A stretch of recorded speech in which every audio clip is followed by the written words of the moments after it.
saying he was charging at me, saying, "Why don't you go kill yourself?" To have someone physically coming after you and attacking you is just disheartening. Yeah, I'd say. And also, first time GOP state representative candidate Shane Meckland suffered a concussion. This is all in Minnesota. Oh my gosh. After getting sucker punched while speaking with constituents at a restaurant. He suffered memory loss. Doctors telling him he'll have 4 to 6 week recovery time ahead of him. He said he was cold cocked while sitting at a high top table at a local eatery and hit his head on the floor. I was so overtaken by surprise and shock, as if this is the new norm. And if this is the new norm, it's not what I signed up for. And People getting a little testy? then you had George Lopez at Hooters. Oh, what? It's fantastic. Did you watch it? George Lopez, Yeah. Sunday night at a Hooters in New Mexico, and apparently from these phony academic papers that were published in reputedly serious academic journals, we now know why heterosexual men go to Hooters. Oh, okay. That was one of good. the Yes, offerings. yeah. Yeah. It's very insightful. I go to Hooters for the wings. I mean, I know they didn't do a study about why women go, but if they did, that would be the answer. Same reason. Yeah. it's Men, the women, wings. same reason. It's the wings. Actually, the beer's pretty good there, too. Cold beer. Yeah. I like cold beer. I don't know if that's a real separator. I don't know. There's. Well, there's some establishments that have okay cold beer and then really cold, awesome beer. And Hooters has that. I'm sorry. It's Okay, true. Kavanaugh. I Okay. got you. You like beer. I like beer. I We can get take it. What do you drink? What do you drink? So he's at this Hooters in New Mexico, Uh-huh. and this has been characterized as some guy there was trolling George Lopez, knowing that he doesn't like Trump. And this is what was captured on this guy who heckled Lopez a bit on his phone. Here comes my boy George. Jorge Lopez. He's a badass. Look at him. He wants to fight me. Hello. George wants to fight me. George wants to fight me. I mean, it's not funny because what the hell is George Lopez doing, losing his business and grabbing this guy, trying to physically accost him, grabbing him by the neck. The guy says he only approached Lopez at his table once to ask for a pic, and he said Lopez grabbed his phone and started filming his own crotch. Okay. It's classy. Also, so Merry Christmas comes early. because he's a riot. I mean, George Lopez is another example. I don't understand his career. No. I watched one of his shows once in El Paso, and it was lukewarm. I don't understand Kevin Hart's career. I don't understand George Lopez's. Kevin Hart, though, bounced back in Jumanji. He was so good in Jumanji. whiny- Jumanji. Jumanji, The plural. Fabergé. Yes. He was Uh-huh. good in that. But What, yeah. what year was that? That was last year. Well, that was a remake. Oh, they did a remake Yeah, of Jumanji. and he was really good in it because he was whiny, cry, little baby guy. And it was perfect role for him. Okay, so I still don't understand. I basically didn't understand anything you just said. So I still don't understand Kevin Hart's career. I don't understand George Lopez's, and I also don't understand Cat Williams. So if we're just talking about stand-up comedians, Okay. I don't get it. All right. All right, I just don't get it. Perhaps it's me. I doubt it though.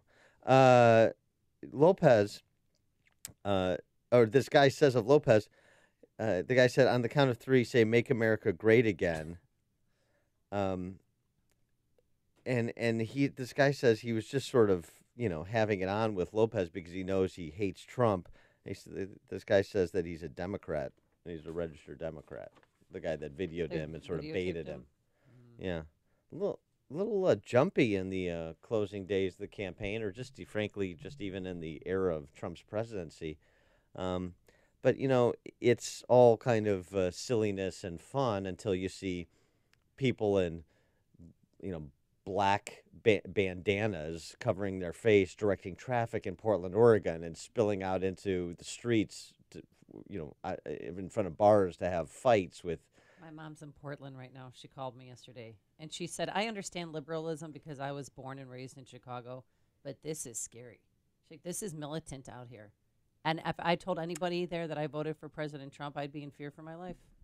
Yeah, that's crazy. It's I mean, she said, I've never been there, and this is, she just she was visiting family members, and she said it's unlike anything she's ever seen. There's a veritable obsession by the D.C. press corps for, a handful of screwball white supremacists protesting anywhere, including Charlottesville, because you had that idiot murderer kill that woman, and so that's terrible, Right. but then all of this other stuff too, and people feeling like they can't say I voted for Trump, or they can't have a position not. that runs counter to the mob in certain places or in certain contexts. I don't know. I think it's getting less funny. Well, I'll tell you, I was in Hawaii. That's where I've been the past few days watching the Iron Man, and was sure. staying at an Look at you. Airbnb with this trainer who was such an anti-Trumper that, are you ready for this? He was tracking Hurricane Michael to see how many Trump voters it could kill. And I'm not making this up, because the next day I went up to him and I said, "Are you trying to be provocative, or is this, He said, "No."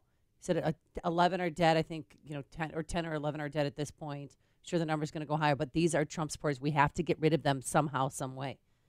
And then the next day I said, "Well, do you know an 11-year-old girl died and a firefighter died? And the 11-year-old girl was not registered to vote. So are you having?" He said, "Well, her parents were probably Trump supporters, so I hope they're in a great deal of pain." Yeah. And guess what I did? I left and checked into a hotel. Well, I mean, it's I'm not going to put up with that crap, and that's scary stuff. it's just You're the wishing people to die. who latest voted for Trump. this latest installment of the left exposing themselves as having nothing but hate to offer. And this goes back to the Shelby Steele column from a couple of weeks ago that in the Wall Street Journal that distilled this. That's all they have to offer at this point is hatred, because they can't sell what they otherwise want to do if they were transparent about it. So they have to balkanize while preaching unity. It's classic, paint by numbers cultural Marxism. But all right. It's news, opinion, insight. This is Chicago's Morning Answer on AM 560. The Answer.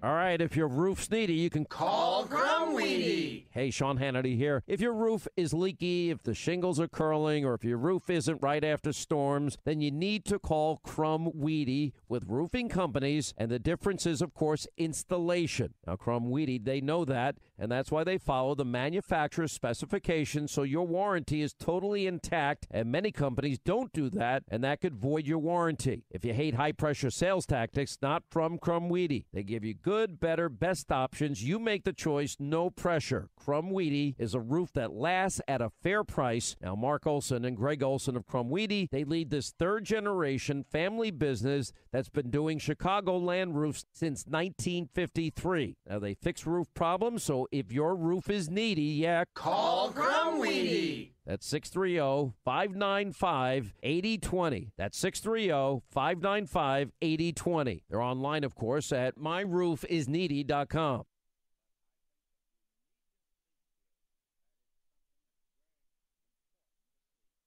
The following is a paid political announcement. Makers and doers, have you heard of the Technology and Manufacturing Association? TMA represents nearly 1,000 manufacturers and over 30,000 manufacturing employees in the Chicagoland region.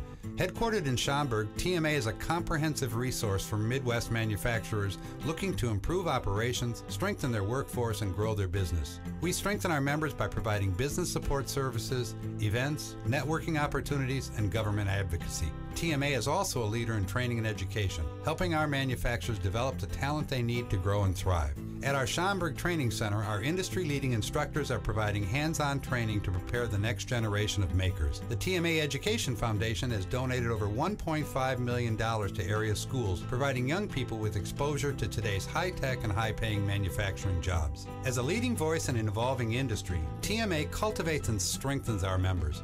Consider joining our member-driven association as we support each other. Learn more at tmaillinois.org. Another thing that anti-Trumper Dan said to me was that it's God's work, because hurricanes are from the heavens, and that God wants Trump supporters killed. Clearly a godly man. Oh, yes. Hey, the Turnkey IT knows that computer networks and all things IT are the vital heartbeat of any company. However, keeping up with hardware and software to hiring and managing IT staff can be costly and time-consuming, but there is a different solution. Now your business can have a full-time IT department for only $795 a month.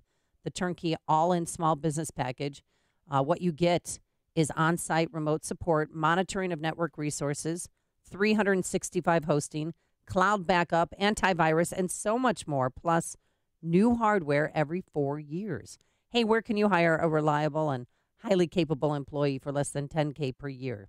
You don't have to with Turnkey IT. From 1 person to 200 employees, it's easy and affordable with Turnkey IT. You run your business, they'll handle the technical stuff. Visit turnkey.pro today. That's turnkey.pro. Before you hit the snow, you gotta hit the show. It's the Windy City Ski and Snowboard Show, the Midwest's premier show, going on this weekend, October 19th through the 21st at the Schaumburg Convention Center. Save up to 70% off retail on over $1 million of clothing, gear, and accessories in a super sale area. Kids skis and bindings starting at $59. See the latest products from Salomon, Never Summers, Resignol, Libtech, Technica, Dynastar, Nordica, and more. Ski resorts reps from Telluride, Icon Pass, Alpine Valley, Wilmot Mountain, Crystal Mountain, Grand Geneva, Ski Brule, Cascade, and more. Kids under 12 are free, plus free parking. Buy tickets online at WindyCitySkiAndSnowboardShow.com. Paid admission includes a free lift ticket at Ski Brule and 2-for-1 lift tickets at Alpine Valley and Crystal Mountain. Restrictions apply. See website for details. It's all happening this weekend, October 19th through the 21st. The Windy City Ski and Snowboard Show at the Schaumburg Convention Center. See you there. AM 560, The Answer. Dan and Amy were talking about political violence or violence inspired by politics. George Lopez attacking a dude at a Hooters in New Mexico. Okay. That's when you know your career is taking a turn. When you're eating at Hooters in New Mexico. State rep and GOP state rep candidate both assaulted in Minnesota. Yeah, it's testy times. Bruno in Naperville, you're on Chicago's Morning Answer. Yeah, the extreme left wing of the Democrat Party has manifested by Antifa and those guys. They are exactly the same people. They are exactly the same people who were the Bolsheviks in the late 19-teens and early 1920s who turned the Russian Revolution into Soviet communism.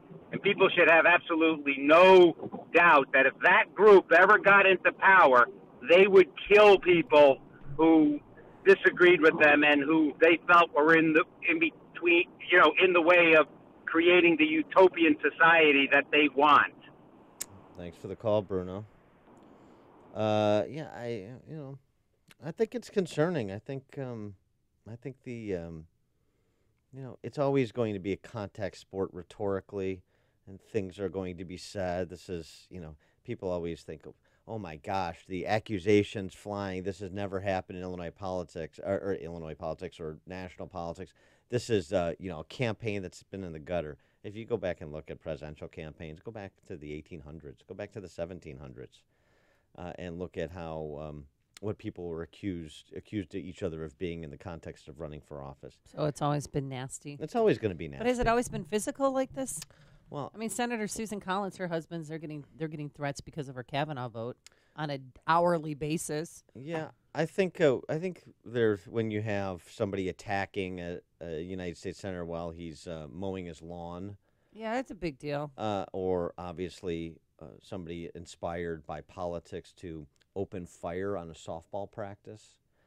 You're getting into a dangerous. These are one-offs. I mean, this is not the whole Democrat Party, and people have been inspired to behave badly because they don't like Democrats. It's not representative of an entire political party. Of course not. But there is sort of a tacit acceptance of some of it. I mean, Eric Holder and Hillary Clinton's comments over the last week or so. Civility's off the table. They don't even make the pretense anymore, which actually, in sort of a perverse way, I appreciate, because when they do make the pretense, when you hear slime like Dick Durbin talking about civility and practicing something that is approximately 180 degrees from it, I'd rather you just strip away the pretense so that people can understand exactly their choice and exactly what they're endorsing when they decide to stand on the side of the skirmish line of one Dick Durbin, for example, much less Antifa or Black Lives Matter or some of these other professional protest groups, of which there is a segment that's actually in elective office in the Democrat Party. That's a fact, as Bruno from Naperville has said. Coming up on Chicago's Morning Answer. Well, get your lottery tickets. Now it's $1 billion, so it's actually worth buying a ticket. And Roseanne Without Roseanne sees massive audience losses. But first, let's go into the newsroom. Here is Mike Scott. Skies are fair. We have 35 degrees. 5:30 on AM 560, The Answer. Group of senators this morning demanding that President Trump and his sons disclose any business ties to Saudi Arabia. The demand from 11 Democrat senators comes after a Washington Post journalist was reportedly abducted and believed to have been killed after entering a Saudi consulate in Turkey. Federal deficit is soaring, and President Trump wants to cut some budgets. I'm going to ask each of you to come back with a 5% budget cut. The president asking cabinet secretaries to plot budget cuts in all departments. He did that in the opening of a cabinet meeting at the White House yesterday. Lottery fever is beginning to sweep the nation. No winner in last night's Powerball jackpot. It's now up to $430 million. Meantime, Mega Millions climbing to an unbelievable $900 million. Some big Facebook shareholders are backing a proposal to remove Mark Zuckerberg as CEO. The proposal is set to be voted on at the annual Facebook shareholder meeting. State treasurers from Illinois, Rhode Island, and Pennsylvania are joining with a hedge fund and New York City's comptroller in calling for that vote. One person is dead, 2 others hurt following a motorcycle crash being investigated on Chicago's far south side. 5 are in custody following an armed carjacking and police chase in Chicago. Illinois gubernatorial candidate J.B. Pritzker is denying allegations of racial discrimination and harassment made against his campaign. And things are back to normal, but it was tense for a while as there was a lockdown at Concordia University in River Forest. An investigation found after a 911 call that there was reason to safely lock down that campus. A suspect is being sought. Bulls on the road tonight to open the regular season against the Sixers. Rookie big man Wendell Carter Jr. earned that starting center job. Blackhawks take on the Coyotes tonight at the UC. Goalie Corey Crawford expected to make his season debut. The news is a service of Unbound.org. Right now, young people across the world face a tough choice: continue their dream of education or drop out to help their family put food on the table. See how far your support can go at Unbound.org. 5:33 and a check of traffic and weather on the way next on AM 560. Mike Gallagher warns it's not time to rest on our laurels. Judge Kavanaugh, and in particular President Trump, won the battle with Judge Kavanaugh's confirmation. The last thing you can do now is breathe a sigh of relief and say, good, we got this major battle won. We don't need to go to the polls in a few weeks. We can stay home. The Mike Gallagher Show. Weekdays at 9, right before Dennis Prager at 11 on AM 560. The Answer. It's a crisp fall morning. Time for your daily pumpkin soy latte. As you wait for your coffee, you get a buzz. No, it's not your boss wanting extra whipped cream, but your ADT video doorbell. It's a package. Your new latte machine. No more $5 PSLs. Barista service. Brought to you by ADT. Designing and installing a smart home just for you. Backed by best-in-class 24/7 protection. Learn more at ADT.com. ADT. Real protection. License information available at ADT.com. Looking to save money on Medicare Part D? Well, Walgreens is a preferred network pharmacy for many plans, including United Healthcare, which means lower copays for you. Together, Walgreens and United Healthcare make saving on Medicare Part D quick and easy. So bring your prescriptions to your nearest Walgreens pharmacy and start saving today. Walgreens, trusted since 1901. I used to post to job boards. Only to sort through tons of resumes. Just to find a few candidates for my sales team. My hair salons. That old process was not smart. Then I went to ZipRecruiter. Its technology scans resumes for me to find the right people. And actively invites them to apply. So I get qualified candidates fast. Smart. See why ZipRecruiter is rated #1 by employers in the U.S. Try it now for free at ZipRecruiter.com/free. That's ZipRecruiter.com/free. ZipRecruiter, the smartest way to hire. Based on Trustpilot rating of hiring sites with over 1,000 reviews. This weekend at Kohl's, buy more, save more for your family and your home. Take an extra 15% off when you spend under $100 or an extra 20% off when you spend $100 or more. Plus, take an extra $10 off your $50 or more home purchase. You'll get Kohl's Cash too. $10 for every $50 spent. This weekend at Kohl's. Offers valid October 11th through 21st. 15 or 20% off with promo code LEAF. Extra $10 off with promo code HOME10. Some exclusions apply. See store or Kohl's.com for details.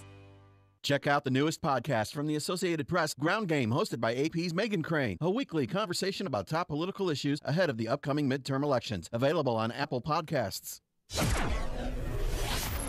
5:36. Let's get an update on the early morning ride to work. In the Alarm Detection Systems Traffic Center, here is Jim Talamonte. Just south of Chicago and Burnham, Torrance Avenue remains closed. 140th, 141st, investigation to a major wreck. A closure of northbound 45 in Libertyville starting today from Peterson to 137. Overpass work. Seen delays on the inbound Stevenson now, Cicero to Pulaski. Looking at 37 minutes, 3:55 to Lakeshore Drive. Orion Heavy, Cermak Circle, 18 minutes, 95th to downtown. I-57, after some overnight work, 22 minutes, I-80 merge. They support 20 minutes from 8094 to Ryan. No delays to report on the Edens or to Kennedy yet. On Eisenhower getting a little congestion for the avenues. Tollways are still okay. It's traffic. I'm Jim Talamonte. From the Alarm Detection Systems Traffic Center on AM 560 The Answer. Chicago's Morning Answer continues next. Your official Chicagoland weather forecast from the 1-hour Heating and Air Conditioning Weather Center. Plenty of sunshine today, 56 for a high temp, clear and 42 overnight. Currently, we have 34. Next news coming up at 6. Chicago's Morning Answer with Dan and Amy continues next on AM 560, The Answer.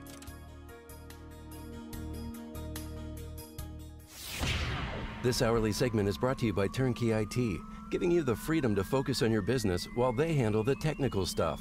Turnkey IT. If you're talking about it, I'll be talking about it. Dennis Prager here. Join me this morning at 11, right here on AM 560, The Answer.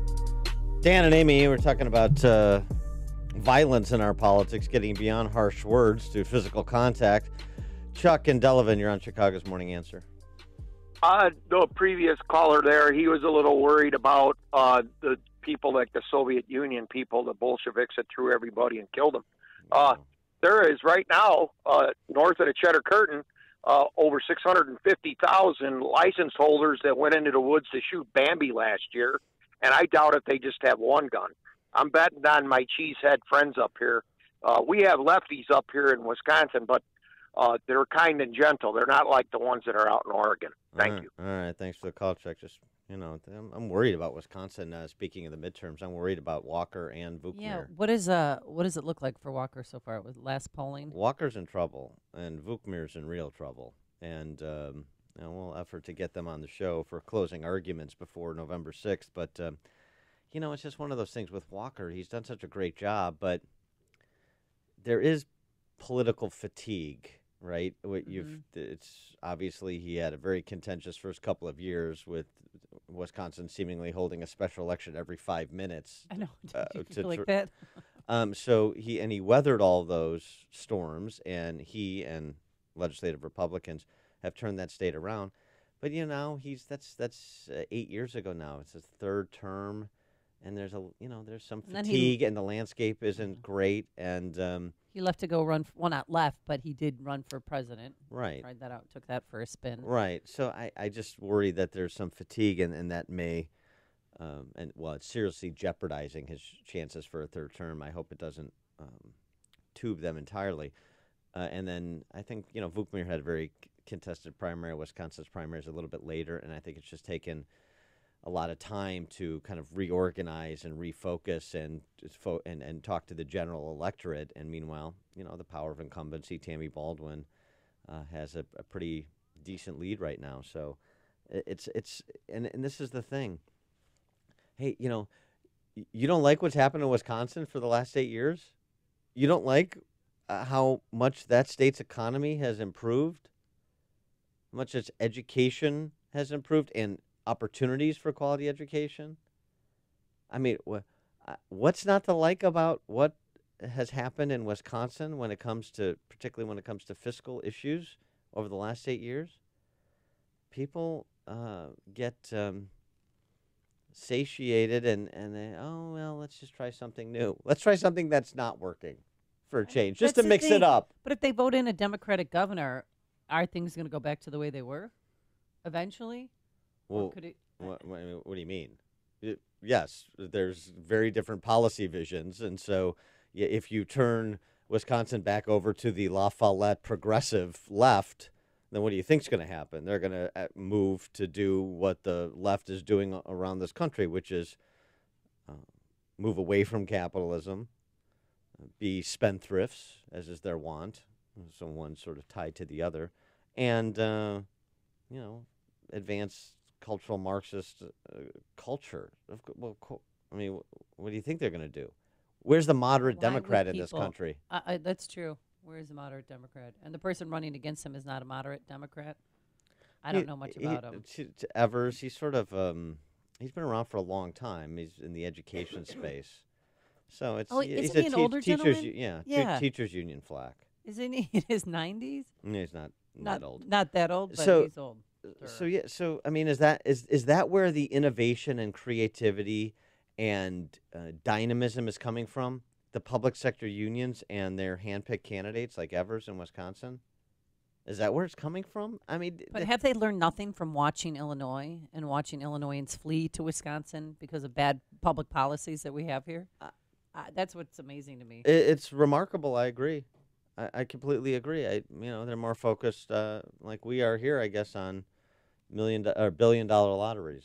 Well, the question is are you going to buy a lotto ticket? Because this is a first where we have the Mega Millions it's at 90 million right now. It's going to be at $1 billion, they say tomorrow. 900 million, excuse me. And then the Powerball rolled over last night. So now that jackpot is $430 million. Yeah. So do you normally play the lotto? Or do you ever play? No. Never. This segment is called Get to Know Your Co-Hosts. Yeah. You've never played? No. Why would I play? Because you can't win if you don't play? I don't know. Yeah, that's a fun TV commercial. It isn't a fun, yeah. Mm-hmm. That's what, but would this entice you to play? Yeah, right. $900 million. The prospect of winning like your customary 100, 150, 200 million. I mean, what am I going to do with 150 or 200 million dollars? I can't do anything with that. $1 billion. Now I'm listening. Now I'm interested. What are you going to do if you win? Well, first of all, I'll quit my job. I don't get enough sleep. Me and my wife are looking to buy a house. I would pay off all my Buy debts. a house? I'm going to go in my room and hide for a couple of days. The rest of my life is spending money. Okay, there's a Brewster's Millions guy. That's what I like. Isn't that the best? I buy a house. Yeah. You can buy a town. You'd have more money than Taylor Swift, they say. Well, the one thing I'll say about that, though, is I actually appreciate the guy who said buy a house because it says, I don't want that much in this life, but my hopes and aspirations are reasonable. Yeah. And so, I'd buy a nice house. Okay, fine. Great. Good. Maybe one of these guys would tithe, too. And there's a lot of lottery winners that have been generous, too. I mean, philanthropically. And then there's a lot that end up homeless because they spend all their winnings and then don't, talk to their family because everybody comes out of the woodworks once you win the lotto. I'm in the Lou Holtz camp on this one. What's that? Lou Holtz, 4 things everybody has to have in life. Okay. I use a minivan? Win a lottery. No. 4 things you have to have in life. Something to do. Yes. Someone to love. I don't know about that. Well, can you love yourself? Or maybe it's the greatest love of all. Maybe a what? An animal, like Bunky or Hayek. Mm-hmm. All right, something to do. Something to do, someone to love, someone to believe in, for Holtz, like me, it's Jesus Christ. Right. Yeah, that's Mhm. what I thought too. Okay. And something to hope for. So I guess the lottery would be in the something to hope for category. But I don't think A that's little what Lou piggy Holtz bank. is talking about. Something to hope for that's reasonable, that's feasible. Well, I only buy one quick pick ticket. That's it for each. So I'm out $4. It's that'll give you something to hope for. That's a good way to put it, too. You're out $4 because that will be the result. But I can't stand all these anchors who are on air, whether it be cable network or local TV, who say, "Oh, we're gonna, let's, if they go to the reporter in the field, like, oh, I'll give you $2, buy me a ticket." You're sitting at an anchor desk. You already won the lotto. Are you serious? It's such pandering to me, and it makes me sick every time they do it. They're regular people. They're regular Oh, Joes yeah, they're and just Sallys. like us. Yeah. Yeah. Making millions of dollars, just like us, Dan. Yeah. I wonder if Pritzker and Ronner will buy lottery tickets. That's what I was thinking, too. Dan in Libertyville. I was listening to your earlier comments about Walker and what's happening up there and all Yeah. the people from Illinois moving to Wisconsin, and that is the problem. Illinois residents are like a cancer. They bring their progressive liberal viewpoints wherever they go, be it Arizona or Florida or, Texas or wherever they go to. They want to make that place like Illinois. Now, this is a microcosm of what we have coming up from Honduras and Guatemala. As those thousands and thousands and thousands of those people come here, we're going to become more like Honduras and Guatemala. Yeah, thanks for the call, Dan. There's something to that. People moved out of the city and turned the North Shore from sort of soft Republican to wild-eyed left. But there's something else. There's this culture thing that people don't appreciate enough. They just think, oh well, the culture that you're protecting, or the culture that you're advocating. So Texas is a good example of this. Texas is going to be a majority minority state, Latino, and that's when it's going to go blue. Not so fast. Hold on, right. There's a lot of people in El Paso in particular that are Republicans. Right. A lot more than you would ever imagine. Because the Latino population, like all these demographics that the idiocracy on cable news talk about, are not monolithic. And it turns out that as new Americans get to become second-generation Americans, you see a lot of shift in their political leanings, as they assimilate. And here's the thing about the culture, like in Texas, the political culture. Politics is not central. How not central is it? Their legislature meets once every 2 years. Part-time jobs, no permanent ruling class at the state level. That's big.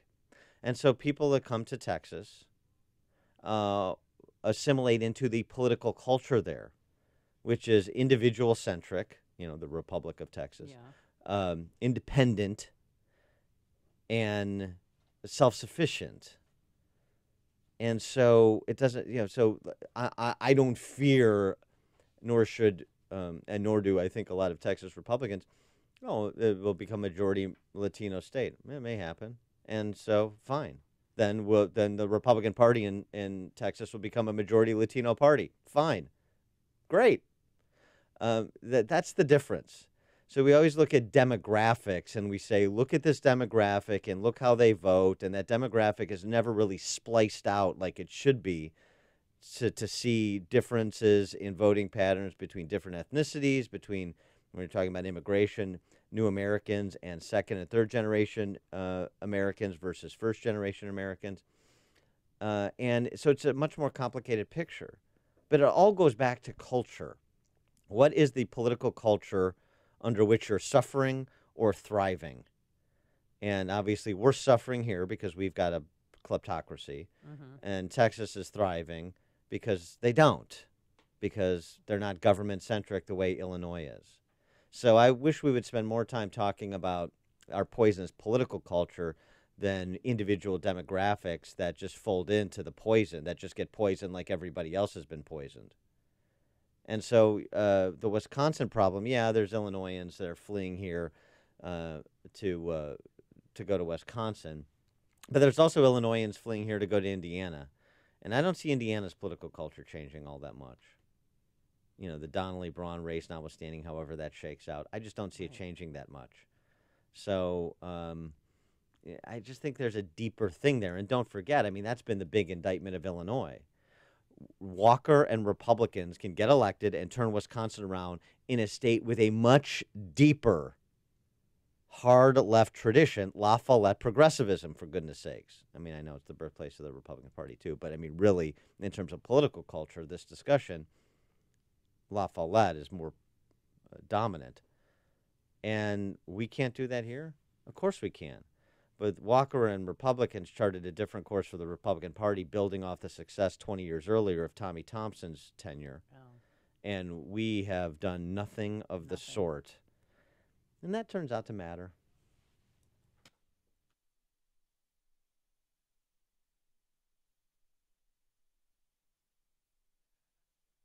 A storm is on the horizon, and you need to keep the lights on no matter what. Your business relies on the power being on 24/7. It's the lifeblood of your data and computer systems. Weather-related outages from the power company are not acceptable. Your need for a source of power that's reliable 24/7, along with round-the-clock service that can dispatch technicians to your site immediately, is mission critical. Your business needs Charles Equipment Energy Systems on speed dial. These are the big boys, not residential or solar, but reliable industrial generators for emergency backup or events. When you need more than a 100-foot extension cord plugged into a small engine generator, call Charles Equipment Energy Systems. They keep the lights on with rental generators for job sites or power outages. Stay warm this winter. Plan ahead. Call now to prepare generators for winter storms and potential power outages. Call 630-834-6000. That's 630-834-6000 or charlesequipment.com. charlesequipment.com.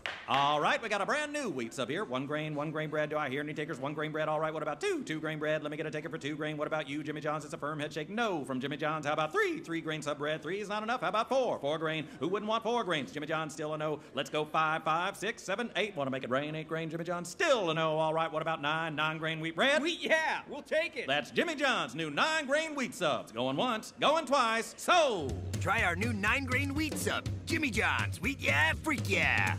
I used to post to job boards. Only to sort through tons of resumes. Just to find a few candidates for my sales team. My hair salons. That old process was not smart. Then I went to ZipRecruiter. Its technology scans resumes for me to find the right people. And actively invites them to apply. So I get qualified candidates fast. Smart. See why ZipRecruiter is rated #1 by employers in the U.S. Try it now for free at ZipRecruiter.com/free. That's ZipRecruiter.com/free. ZipRecruiter, the smartest way to hire. Based on Trustpilot rating of hiring sites with over 1,000 reviews. Famous Winston Churchill quotes, presented by Automated Systems. Winston Churchill said, "You will never reach your destination if you stop and throw stones at every dog that barks."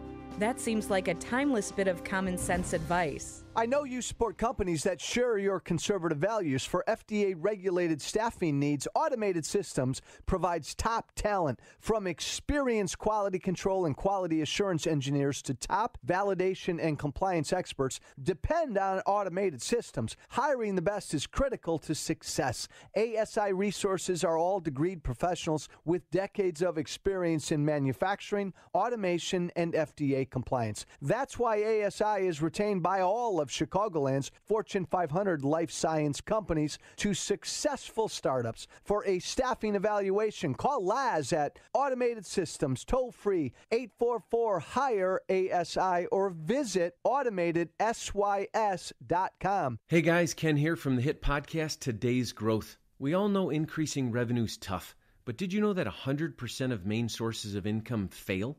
The odds are 100% that your current main source of income will someday no longer exist. 439 of 1955's original Fortune 500 are no longer around, yet their industries and even their product lines still thrive.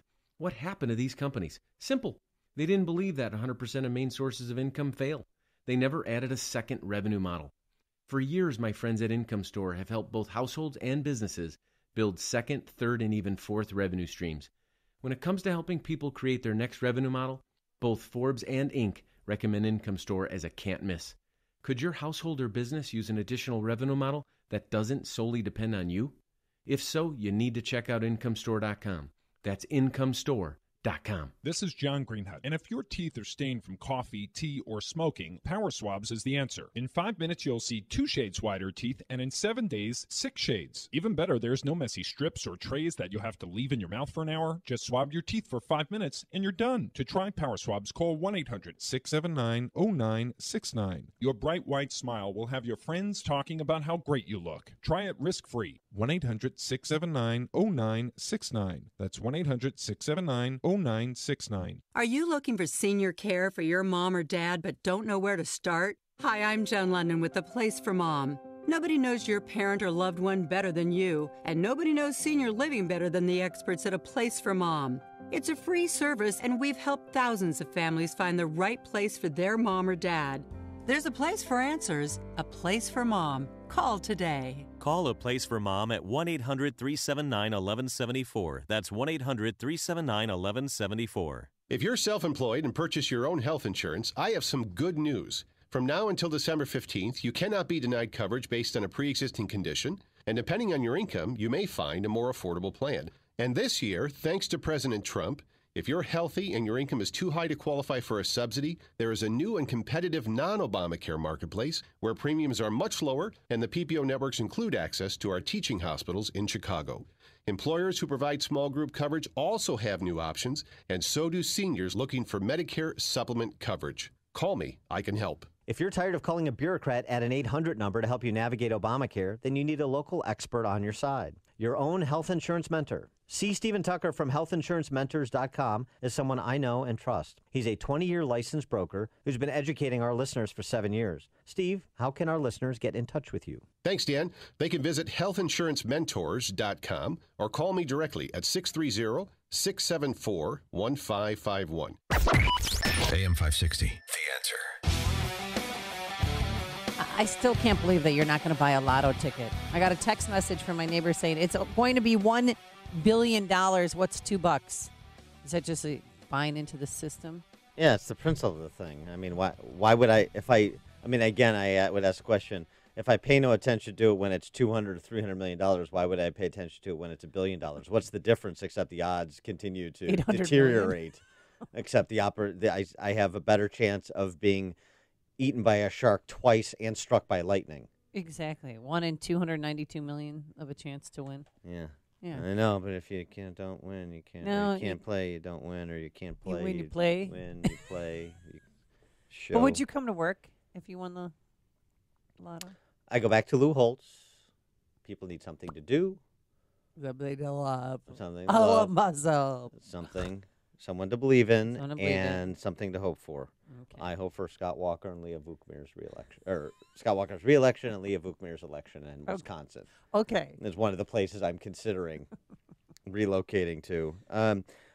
By the way, speaking of these dollar figures, we wring our hands over the money spent in politics. 2018 elections to cost a record the spend will be $5.2 billion. What? That's more than the lotto jackpot. $1 billion more than in 2016. Mm-hmm. Wow. Yeah. And so is there too much money in politics? Too much spend on politics? Well, by comparison, you know how much Americans spend on lottery tickets annually? Oh, I don't know how much. Because you're not a part of that. $80 billion. $80 billion? A year? That would be annually. You know how much Americans spend on beer? Oh, this is great. Let me guess. $1 billion? $95 billion. Well, I was really off on that. You know how much Americans spend on porn? $95 billion. $11 billion. Those numbers are a bit old, though. A couple of years old. You know how much how much is spent on marketing, meaning advertising, potato chips to Americans? $10 billion? $6 billion. So there's more money spent to market potato chips, to market Fritos to Americans than is collectively spent by the two major parties on elections. So, I mean, just some context when you kind of fall into the conventional wisdom crowd and, are all aghast, like these idiotic organizations like the Illinois campaign, Common Cause types. too much money in our politics. More money spent to market Ruffles to you, and admittedly, a bag of Ruffles has more definition and character than a lot of the politicians we spend money on. Coming up on Chicago's Morning Answer. Spalding is doing his best to keep former Governor Bruce Rauner in the race at 6:06. And saying goodbye to Big Bird. But first, let's get into the newsroom. Here's Mike Scott. Plenty of sunshine today. WIND Chicago News Time is 6 o'clock. It's his last column. I'm Dave Anthony, Fox News. The Washington Post has published Jamal Khashoggi's final written work, received a day after the journalist was presumed murdered. In this column, Khashoggi warns that governments in the Middle East have been given free rein to silence the media, writing the Arab world is facing its own version of an Iron Curtain, imposed not by external actors, but through domestic forces vying for power. The article comes as President Trump will be briefed this morning by Secretary of State Mike Pompeo, fresh back from being dispatched amid gruesome reports that Turkish officials have audio and video recordings proving Khashoggi was murdered inside the Saudi consulate. That's Fox's Griff Jenkins. The investigation President Trump often calls a witch hunt, defended by his Deputy Attorney General. Fox's Rachel Sutherland live in Washington. Dave Rod Rosenstein says people are entitled to feel frustrated with the special counsel's probe, which has been going on for 18 months, but says at the end of the day, the public will have confidence that the cases brought were warranted by the evidence. The Deputy Attorney General told the Wall Street Journal the Russia probe is appropriate and independent. There was some speculation President Trump would fire Rosenstein after the New York Times reported he wanted to secretly record the president. After a conversation last week, the president decided to keep Rosenstein. Dave. Rachel, the former president of USA Gymnastics, arrested in Tennessee, facing charges in Texas. Steve Penny's accused of trying to hamper the investigation into ex-Dr. Larry Nassar, who's now in prison for molesting gymnasts. Less than 3 weeks before the elections, there's a new Fox News poll. 49% say they'll vote Democrat, 42% Republican. And a big part of the reason is women. Our poll shows likely female voters support the Democratic candidates by 18 points. Fox's Trace Gallagher. 54% of likely voters like Obamacare. Compare that to just 44% saying taxes are important and 45% favoring the GOP tax cut. This is Fox News.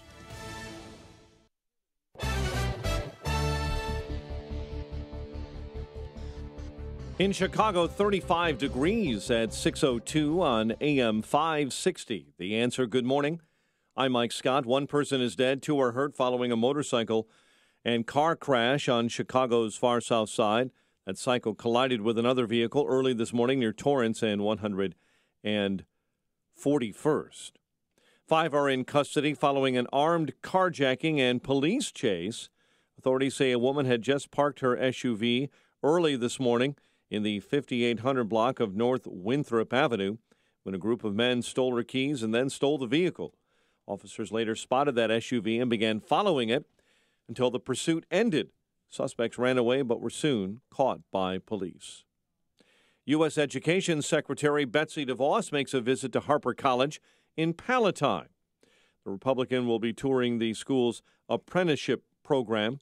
DeVos will also hear directly from students and financial aid administrators about their experiences using the new free application for federal student aid mobile app.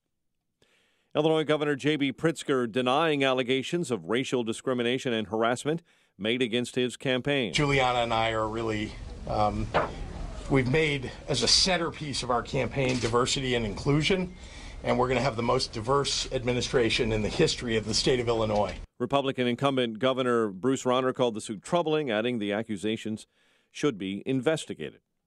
Attorney General Jeff Sessions will deliver a speech in Chicago on the heels of a Trump administration decision to oppose a proposed plan to overhaul Chicago police under close court supervision. Sessions will address the Chicago Crime Commission. 2 men are being held in lieu of $20 million bond each after being charged in the wounding of 2 Will County Sheriff's deputies executing a warrant in a drug investigation. Deputy Chief Dan Jungle says the 2 officers were treated at a suburban hospital and released following the Tuesday night shooting in Joliet. Mayor Emanuel says he's not planning on raising taxes again before he leaves office next year. The mayor delivered his final spending plan yesterday, which he says does not include any tax or fee increases. We traded gimmicks and financial gains for true and honest accounting. Mayor says he took over a mess and has put things on solid financial footing. The proposal does include additional funding to pay for the Chicago Police Department's consent decree. Chicago sports finds the Bulls on the road tonight to open the regular season against the Sixers. Blackhawks take on the Coyotes tonight at the UC. The news is a service of Unbound.org. Right now, there are young people across the world facing a tough choice: continue their dream of education or drop out to help their family put food on the table. Help change their future in a single moment. See how far your support can go at Unbound.org. 6:05, a check of traffic and weather on the way next on AM 560. Sean Hannity sees a shaky foundation. Now that there's irrefutable and incontrovertible evidence that it's the highest-ranking members of the FBI and DOJ that are involved in nefarious activities and abuse of power to prevent one person from becoming president, the house of cards is beginning to tumble. The Sean Hannity Show. Afternoons at 2, right before Joe Walsh at 5 on AM 560. The Answer. All money managers may seem pretty much the same. But while some money managers may recommend high commission investment products, Fisher Investments avoids them. Some money managers may have hidden and layered fees. Fisher Investments never does.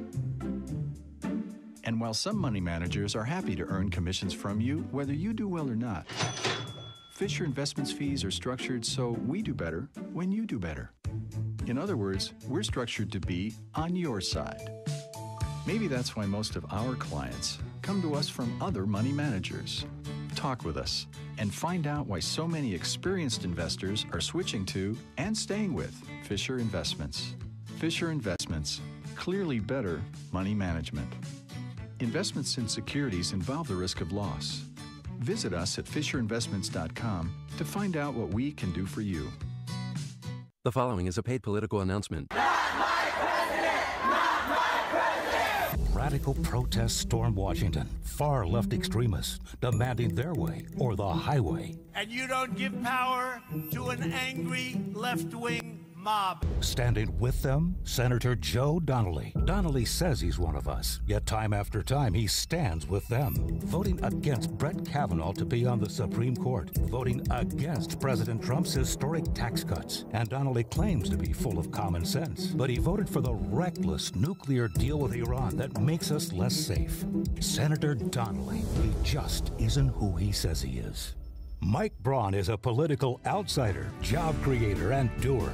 Mike Braun's one of us. He'll help President Trump make the tax cuts permanent, and he'll vote to confirm conservative judges like Brett Kavanaugh.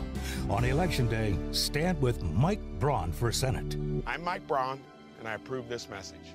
Paid for by Mike Braun for Indiana. Right now, there are young people across the world facing a tough choice. Continue their dream of education or drop out to help their family put food on the table. You can help change their future in a single moment. See how far your support can go at unbound.org. 6:08 and a check on the roads in the Alarm Detection Systems Traffic Center. Here's Jim Talamonte. In Burnham, just south of Chicago, Torrance Avenue is blocked at 140th after an overnight crash. Veterans Memorial Tollway northbound, it's stop and go Maple to Ogden. Overnight work still has the right lane blocked. Edens is fine. Eastbound Spur's heavy from the Tri-State to Waukegan Road. Inbound Kennedy, looking at 25 minutes, O'Hare to downtown, outbound 22. John Eisenhower delays start at Manhunt. 35 minutes, 390 to downtown, outbound 30. Stevenson, 45 minutes, 355 to Lakeshore Drive. Outbound okay. Ryan is 23 minutes, 95th to downtown. I-57, 22 minutes. I-80 to the merge. Crash at 111th to the left lane. Bishop Ford, 20 minutes, 8094 to Ryan. That's traffic. I'm Jim Talamonte. From the Alarm Detection Systems Traffic Center on AM 560, The Answer. Chicago's Morning Answer continues next. Your official Chicagoland weather forecast. From the 1 Hour Heating and Air Conditioning Weather Center and meteorologist Kevin Snyder. A full day of sunshine today with a high 56, then a clear night, low tonight 42. Tomorrow becoming cloudy and it will be increasingly windy with a shower in a few spots. Wind gusts up to 30 miles per hour, high tomorrow 57.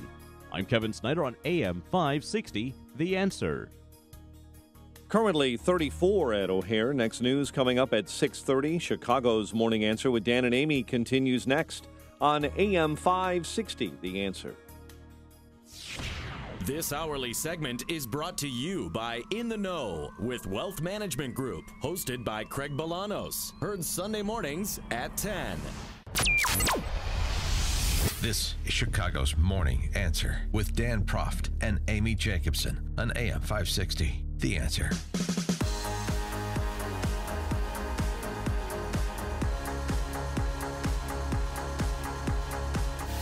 Good morning, Dan and Amy. What do Donald Trump and Mike Madigan have in common?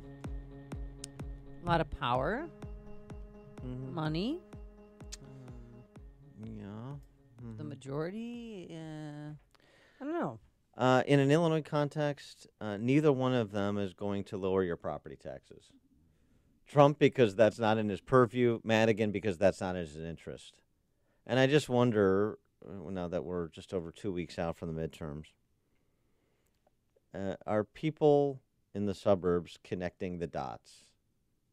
People in particular in the suburbs, suburban voters, are you connecting the dots as your mailboxes are deluged with the typical every 2 years, like the Swallows returning to Capistrano, mailers of extremist agenda, NRA, and unpopular Republican du jour? This time it's Trump, and to some extent Ronner, but particularly Trump. Right? Yeah, every commercial, I mean, it's always, they associate Every Republican is a Trump. Trump Republican because Trump's numbers are bad in the suburbs, and so you're supposed to believe that Peter Breen and Lombard and Tom Morrison and Palatine and Mark Badnick and Plainfield, everybody is a Trump toady. They're waiting to see what Trump does so they can mimic him at the state level. Does anybody actually believe that? Well, apparently they do. Or maybe they're just Democrats and they don't care. That the second part of that, the latter argument, I understand. If you consider yourself like an open-minded, independent type of person, and you're buying the argument that Mike Madigan and Spalding are selling about these legislative candidates, then you don't really quite get it, do you? And it's interesting because Spalding is doing his best to keep former Governor Bruce Rauner in this race, not only with the property tax fraud that he committed, and he did commit it, and not only, and John Cass pointed this out, Chicago Tribune columnist, friend of the show. Check him out, latest Against the Current interview at upstream-ideas.com. Do a little pre-election preview. Not only did he commit property tax fraud, he used his wife as a human shield when he got called out. He said, it was my wife's decision. Send her to jail. Oh, my gosh. I mean, he's slimy. Of course he is. Of course he is. Has he ever had a real job? I mean, if he was raised by a single mother, Amy, who was an alcoholic. And I'm not bashing that. I mean, I respect that she had to deal with her disease, but yeah, that's he's got that. But besides that, it's a real riches to riches story. I mean, were they living paycheck to paycheck? Because he made it sound like they were so downtrodden, and she was kicked out of the family business because of her drinking problem. Mm-hmm. And I'm in a position where I'm not going to let that happen again. I'm going to help people.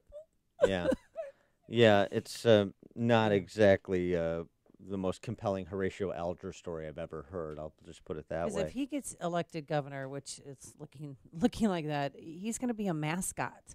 He's not going to be a leader. Mike Madigan is going to still run the state, and he's going to be the guy that shows up at parades and can be hired for parties. And don't you agree? I mean, what's he going to bring to the table? What kind of intellect does he have? What kind of political prowess does he have? He wants to wear the sash. Yeah, the mascot. And, the problem is that that's what most Republicans in the state want to do, too, at the leadership level, the people with titles. And until that changes, you're going to have sort of this dismal kleptocracy and Republicans in the super minority. But there are shining stars out there. There are people in the Republican Party that are trying to change it. And who they are because they're being targeted with lies. So Sam McCann, Conservative Party candidate for governor, who we've had on this show. And I've asked him to come on the show again. He couldn't do today, but he said he'll do tomorrow, so we'll see. Okay. He's sending out mailers hitting Ronner. Fine, you want to hit Ronner, I get it.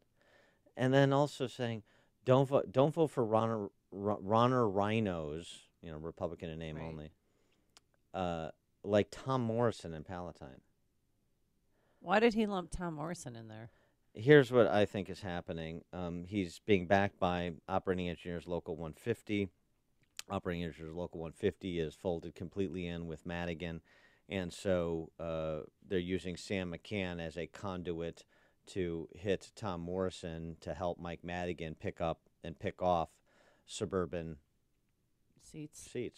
And Tom Morrison, I mean, just so we understand, and I will put this to Sam McCann if he comes on the show tomorrow, Tom Morrison is the most, in addition to Jeannie Ives, who's outgoing, right, the most principled conservative in the General Assembly. And one of those principled conservatives in the state. It's not even a close call. Oh, by the way, so if you're in the Palatine area and you're getting these mailers from Sam McCann, Morrison endorsed and was a surrogate for Jeannie Ives in the primary, and he is completely transparent about his positions on things. He articulates why he supports them across the board, fiscal and moral. And the result of these mailers was that the Illinois Family Institute, their action arm, their C4 arm, withdrew their endorsement of Sam McCann yesterday. So if you get these like a conservative, this is easy to snow people because they don't pay attention. If you get these mailers with Sam McCann being used as a tool of Mike Madigan through the operating engineers who are paying for Sam McCann's mail to attack conservative incumbents like Tom Morrison or Peter Breen or Mark Batnick in the suburbs, understand that it's a lie, that it is a proxy for Mike Madigan, and they're just trying to peel off a couple of percentage points of conservatives who are gullible enough to believe the lies in Sam McCann's mail to pick up those seats. Okay, so during that gubernatorial debate on Channel 7 when Governor Ronner said, you're being paid off, you're being financed by Mike Madigan, he said that to Sam McCann. He wasn't that off then, was he? He's off in a sense because the problem is Operating Engineers Local 150, they've given a lot of money to Republicans, too. They've given more than $500,000 to Jim Durkin. Oh. So if that's the standard, so then whoever they give money to is a Mike Madigan flag. No, that's not the standard historically. I'm saying in this instance, this is what's happening because there is no credible case to make. Just as Bruce Rauner failed the integrity test when he spent $20 million in the primary to say that Jeannie Ives is Mike Madigan's favorite Republican, he's failed the integrity test. He failed the integrity test before with his policy choices, but then he closed that door. He ended that argument. There is no argument to be made on behalf of Bruce Rauner on that score of integrity. And now there's no argument to be made for Sam McCann. So this federal lawsuit was filed yesterday against J.B. Pritzker's campaign. 10 staff members claim that they were hired to fill a race quota and do specific race-related duties, and they also claim that white staff members were treated better. Do you think this is going to have any legs? Is this going to affect his campaign? It's such a weird lawsuit. Rich Miller over at Capital Facts, which is one of these sort of inside-the-bubble rags. Oh, yeah. He posted a tweet from one of the plaintiffs in that complaint. Yeah. The day after the lawsuit was filed, and it's a picture of her at a Pritzker campaign rally. Had an amazing night tonight at the Step Down Cafe in Pilsen, Chicago proud. Hashtag Team JB, at Juliana for LG, at JB Pritzker. So she didn't seem so upset about it. She didn't seem so victimized by that. The thing about it is, I know we have a very difficult time ascribing less than redeemable motives to people. Some people are grifters. And I have no sympathy, believe me, for Spalding and Stratton. because they're being cannibalized by their own. They're being cannibalized by their own poisonous, identity-laden politics. Well, they claim that they were herded into race-specific positions, Uh-huh. offered no meaningful chance for advancement, and received less favorable treatment than their white counterparts. Yeah, They said it's a cesspool of racial discrimination and harassment. Yawn. By the way, every campaign, Yeah.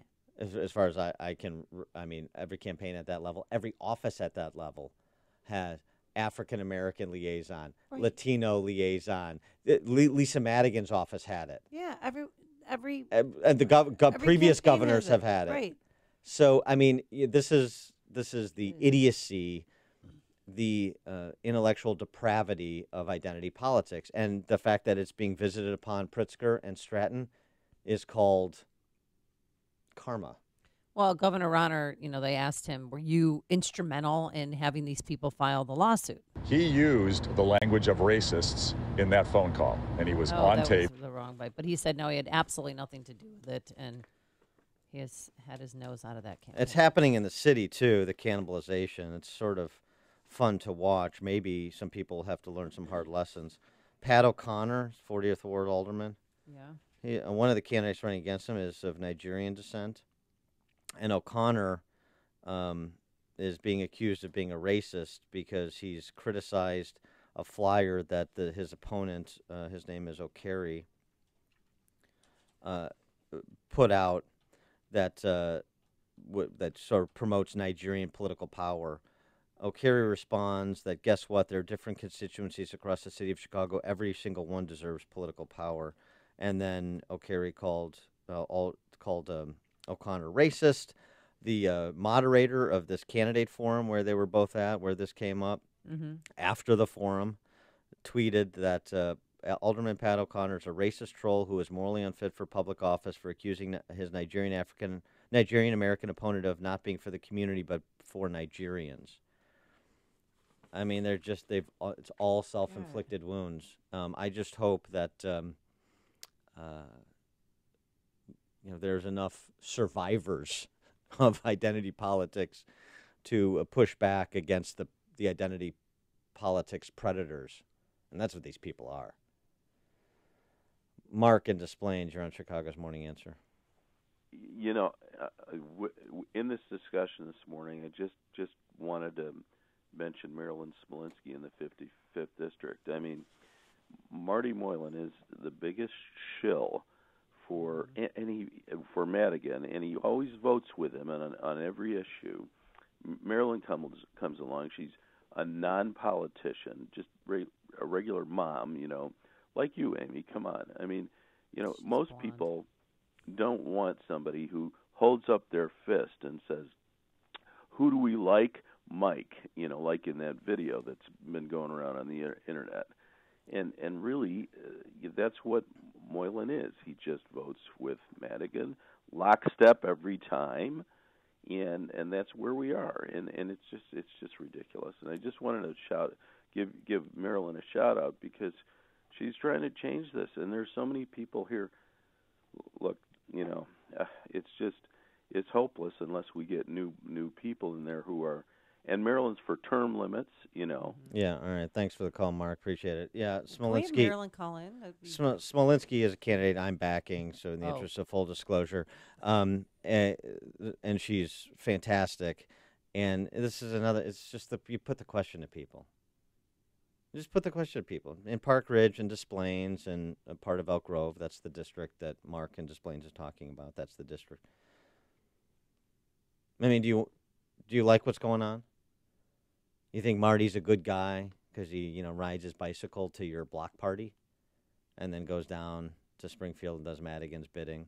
How are your property taxes out there? I mean, They're ridiculous at Park Ridge. So it's just a question. Do you want to change the course for the state or not? And if you don't, then you don't. Fine. I get it. Then you'll have your way. And people will have their way. People that have the ability to make a change in their life that's independent of their neighbors' voting habits. And the state will get worse, including for your kids, and they won't be here once they get out of high school. So if that's the future you want, then it's on the ballot. Speaking of property taxes, we've talked a lot about like high-profile people, athletes trying to get out from underneath mansions, Kirk Heinrich, Brian Urlacher, Scottie Pippen. How much is regular people? We talked a lot about that too, but here's one. Fred Hampton Jr. soliciting donations to help him stave off foreclosure of his father's boyhood home in Maywood. Black Panther leader Fred Hampton, of course. I've met Fred Hampton Jr. So he's trying to get people to pay his property taxes? Well, his father's? His dad's home is, according to Cook County, worth $141,000. All right. What are the property taxes? $8,400. What? 6% of home value. So it's worth nothing is basically the answer. It has zero market value. Courtesy of Cook County government. Courtesy of Cook County Democrats. Courtesy of Chicago Democrats. Courtesy of Mike Madigan and all his suburban lackeys. Do you get it? For goodness sakes. The tax bill spiked more than 400% this year to more than $8,000 after his uncle passed away, and the freezes and benefits for seniors went with him. So I mean, it's funny. Oak Park River Forest High School teacher and Socialist Party leader, of course. It's redundant. I already said he was a teacher at Oak Park River Forest. Anthony Clark has started a Comrades for Fred Hampton Home GoFundMe page. That's what we're going to do now. Start GoFundMe pages to pay our property taxes? Well, here's the thing. It's the left being mugged by the left, too. This is another example of it. So the left being mugged by the left with racial discrimination accusations against Pat O'Connor, lawsuit against Spalding and his running mate, and also the liquidation of Fred Hampton Sr.'s home. You see, for those on the left, and you go tell your friends on the left, you're not going to escape your own terrible public policies, your own poisonous politics. It will come for you, too. Jim in Tampa, you're on Chicago's Morning Answer. Good morning. I love it when you get on this topic and you just give facts and figures. My house is worth a little over $300,000. Last year, our taxes were $2,250, and we moved out of Hillsborough County, where Tampa actually is, we're in the adjacent county, because we were alarmed that our taxes had risen over $4,000. We just thought that was ridiculous. It's just a perspective, but this is very powerful stuff, the way you talk about these property taxes. Thank you. Thanks, Jim. Appreciate it. By the way, $1,595,000 raised so far to save the Hampton house. $1,500. Yeah, $1,500. Yeah. Mike on the north side. Good morning, kids. Dan, I can't believe you're being so racially insensitive. First off, why would you single out the people working for Buddy Hackett Jr.'s gubernatorial campaign as grifters? That describes every patronage worker of the Democratic Party. I mean, if women are supposed to be believed, like in the Kavanaugh case, shouldn't we postpone the gubernatorial election until a full FBI investigation can be launched? I mean, minority women, immigrant women, are still on strike against Pritzker's Hotel. And if you read the papers, the first hotel to settle with the strikers was Marriott, owned by the Republicans. I mean, all these people deserve a right to be heard in front of Congress because of what Pritzker is doing to them. Okay, thanks for the call, Mazie Hirano from the north side. Appreciate it. The more you listen, the more you'll know. This is Chicago's Morning Answer. Morning Answer on AM 560. The Answer. The following is a paid political announcement. This Manufacturing Minute brought to you by the Technology and Manufacturing Association. This is Rich Hoster, president of Smith & Richardson Manufacturing in Geneva. Did you know that Illinois is home to 5 of the 10 biggest manufacturing zip codes in the nation and the largest industrial park in North America? And did you know that exports of U.S. manufactured goods have quadrupled over the past 25 years? That's right. Manufacturing here in Illinois is strong and growing stronger. Manufacturing is no longer pouring hot iron into castings on an assembly line with sparks flying in dirty factories. U.S. manufacturing has advanced into high-skilled precision manufacturing, with factories cleaner than your kitchen, producing parts for industries such as aerospace, automotive, medical, agricultural, and tech. Today's high-tech manufacturing is the engine of our economy, and it needs our support so it can drive our state and nation forward. This Manufacturing Minute brought to you by the Technology and Manufacturing Association. Learn more at tmaillinois.org. Nothing speaks louder about an auto dealer than a happy customer. And at Joe Cotton Ford, they have many. Typically, the car buying process, I think a lot of people would agree that it's not a pleasant experience. You look forward to buying a car, but the actual having to negotiate and purchase a car can sometimes be an ugly thing.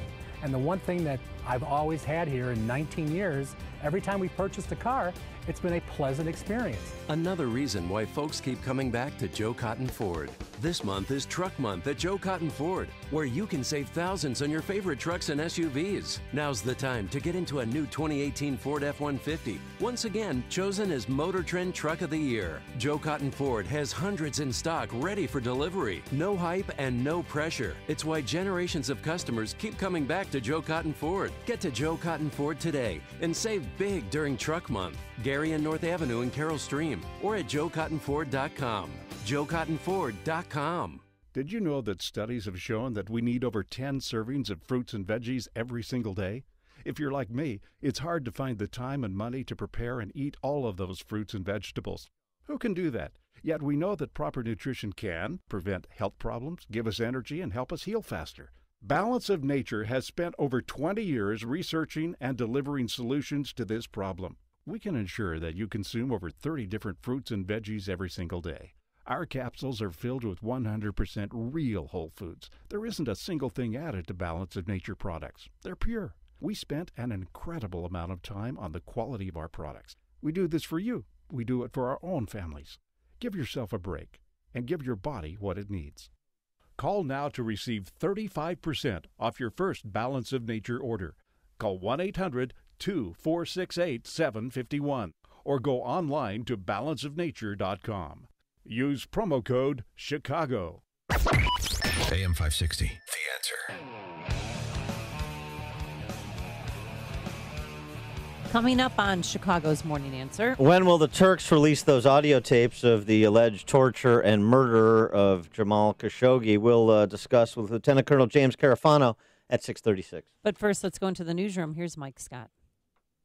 6:32 this morning. One person is dead. Two others are hurt following a motorcycle versus car crash on Chicago's far south side. The motorcycle collided with another vehicle early this morning near Torrance and 141st. Nationally this morning, Bucks County, Pennsylvania authorities moving gingerly through a home, saying there could be live explosives in the area, even though the alleged bombers have been identified. Matthew Weintraub is with the Bucks County District Attorney's Office. We did what I call a deep dive into the material that we've collected, and we had reason to believe that there may be unexploded bombs out there. So this is just to caution the public. And this is happening this morning. David Sermon Jr., Tina Mae Smith charged in connection with 30 explosions that rocked upper Bucks County over the summer.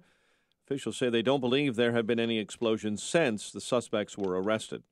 This coming from the Senate this morning, where Majority Leader Mitch McConnell is suggesting Congress will repeal Obamacare after the midterms. First attempt to kill the Affordable Care Act failed by one vote. Prospect that Democrats may take the House after the election may force Republicans to try again during what's being termed a lame duck session. The death toll from Hurricane Michael continues to climb. 4 bodies were found yesterday in a search of Mexico Beach, Florida, where that Category 4 hurricane made landfall last week. President Trump will meet with Secretary of State Mike Pompeo today for a report on what he learned in Saudi Arabia and Turkey over the disappearance of a Washington Post columnist, Jamal Khashoggi. U.S. Secretary of Education Betsy DeVos will visit Harper College in Palatine today. The FBI has arrested one person on the north side of Chicago, part of a terror-related investigation. Officials are not releasing much information about the arrest or that raid. Taxpayers in Joliet will pay nearly $90,000 to part ways with its city manager. Joliet City Council agreeing to pay David Hales as part of a separation agreement. He has been on the job in Joliet for less than a year. Some stories we're tracking for you this morning. We're hearing that Lee Lumber, the largest lumber yard in Chicago, will close for good October 23rd as the sons of the late founder prepare for retirement. eBay is taking Amazon to court, accusing the online retail giant of poaching third-party sellers. It's having an impact on the markets, and we'll check the details on that as we go through the morning as well. Chicago sports, Bulls on the road tonight, opening the regular season against the Sixers. Blackhawks take on the Coyotes tonight. Dodgers a win away from the Fall Classic, beating the Brewers 5-2 in the NLCS. ALCS, the Astros, defending champs, are on the verge of elimination after a loss, controversial one, to the Red Sox, 8-6. The news is a service of Unbound.org. Right now, young people across the world face a tough choice. Continue their dream of education or drop out to help their family put food on the table. Change their future in a single moment. See how far your support can go at Unbound.org. 6:35 and a check of traffic and weather on the way next on AM 560. Don't miss Freedom Summit 2018 on Saturday, October 27th. Presented by Geiger Wealth Management, Chicago's retirement planning experts. This year, featuring headline speakers, former Milwaukee County Sheriff David Clark and James O'Keefe from Project Veritas. Also appearing, AM 560's Mike Gallagher, Dan Proft, Amy Jacobson, and Joe Walsh. Get your tickets today at freedomsummitchicago.com. That's freedomsummitchicago.com. Sponsored in part by Best Dental Group of Bartlett and by Crumweedy Roofing and Exteriors. The following is a paid political announcement. Do you believe Springfield works for us? Sean Thompson from Elmwood Park doesn't. Nobody represents me, and nobody represents you. They represent themselves. Ann Peterson from West Chicago isn't getting her money's worth out of Springfield. I don't believe that we're getting additional value for the additional taxes that we're paying. Your property taxes go up, your home value goes down. Politicians waste your money. The government takes your home. Rich, poor, Republican, Democrat, we're all the same when it comes to property taxes. Gino Fioravanti of River Forest is leaving Illinois because of high taxes. We're not going to be living in Illinois anymore, and it's due to the property taxes. They've just gotten out of control. It's bipartisan failure. You either force politicians who oppose property tax caps out of office, or they force you out of Illinois. A group of independent property tax reform candidates are running to save your home. Go to SaveYourHomeNow.org to take up their fight just as they have taken up yours. You stay. The politicians go, because they're the ones who suck. SaveYourHomeNow.org. Liberty Principles paid for this ad and is solely responsible for its content, not authorized by any candidate or candidate committee. Balance of Nature's fruits and veggies in a capsule. I've been on it now. It's got to be close to 5 or 6 years. But I've never run out, and I like to have a little cushion. If I want to double up, if I feel a little, like I need a little extra, I don't have to worry about being stingy with it.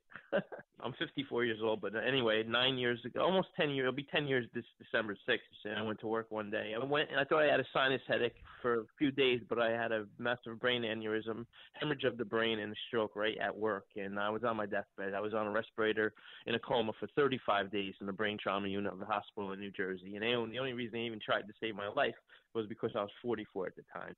And 3 months later, I came home in a wheelchair. I had double vision. I had to learn to walk again, to speak again. 1 and 1 is 2, write the alphabet.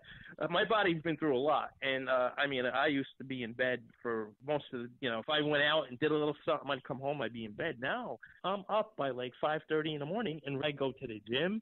I do shopping. I cook. I have energy all day. I'm talking to you now. I sound pretty wired. And I've been up since 5 o'clock this morning, and I feel great. Overall, my whole outlook, just feeling, my mental aspect, everything is better. And when I came home, I was on 17 medications, not 17 pills, 17 medications, maybe 40 pills a day. Now I'm down to 3 very, very, very low dose pills, and I'm hoping to get off of everything here. Where I was to what I am now, it's unbelievable. I'm so blessed. So you're speaking to literally a miracle. For a limited time, use discount code CHICAGO, and we'll take 35% off your first preferred set of fruits and veggies and have them shipped to you free. Call 800-246-8751. That's 1-800-246-8751.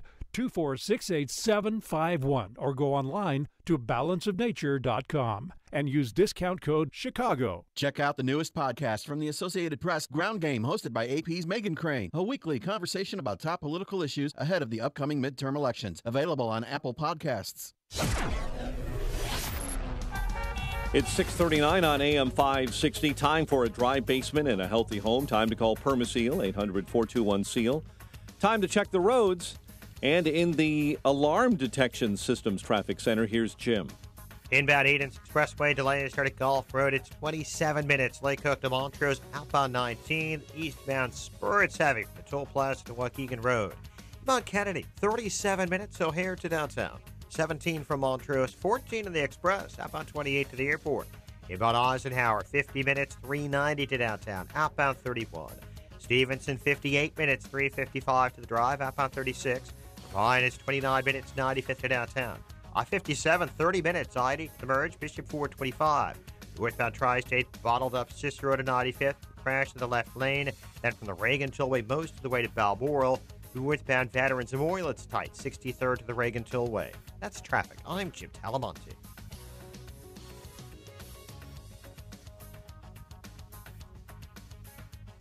At 6:40, the news is a service of the T.J. Martell Foundation. Music's promise for a cure, tjmartell.org. Chicago's Morning Answer continues next. Your official Chicagoland weather forecast from the 1 Hour Heating and Air Conditioning Weather Center. Plenty of sunshine today, high near 56, clear and 42 overnight. Currently 34. Next news coming up at 7. Chicago's Morning Answer with Dan and Amy continues next on AM 560, The Answer. This hourly segment is brought to you by Turnkey IT, giving you the freedom to focus on your business while they handle the technical stuff. Turnkey IT. Chicago's Morning Answer with Dan and Amy continues now. And make sure to stay tuned to catch me, Mike Gallagher, coming up at 9, only on AM 560, The Answer. Top of the morning, Dan and Amy. So the odds of winning the $1 billion lottery are what? Well, if you win both the Mega Millions and the Powerball, the odds are 1 in 88 quadrillion. 88. 1 in 88 quadrillion. Yeah. Which Mike Scott said is 15 zeros. That's about the same as the odds that Crown Prince MBS didn't know about the murder and dismemberment of one Jamal Khashoggi.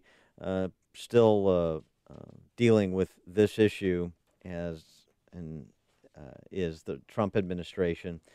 Difficult issue because of the geopolitical importance of Saudi Arabia in the Middle East and this arms deal that we just secured with them. Mm-hmm. But Trump is getting some real criticism from some usual suspects, but nonetheless, Max Boot writing in the Washington Post, Trump has given every despot on the planet a license to kill. He cites, does Boot, Trump's rhetoric. President Xi of China is great. Duterte in the Philippines is doing an unbelievable job on the drug problem. Erdogan in Turkey. He was congratulating Erdogan in Turkey for winning the rigged referendum. He declared his love for Kim Jong-un and North Korea, talking about how they get along. Right. And this is all evidence, Max Boot suggests, that the only thing that matters, his words, the only thing that matters to this intensely solipsistic president is how other rulers treat him. How they treat their own people or even their neighbors is irrelevant. And I don't think that's really fair because there's Trump's rhetoric and then there's Trump's actions.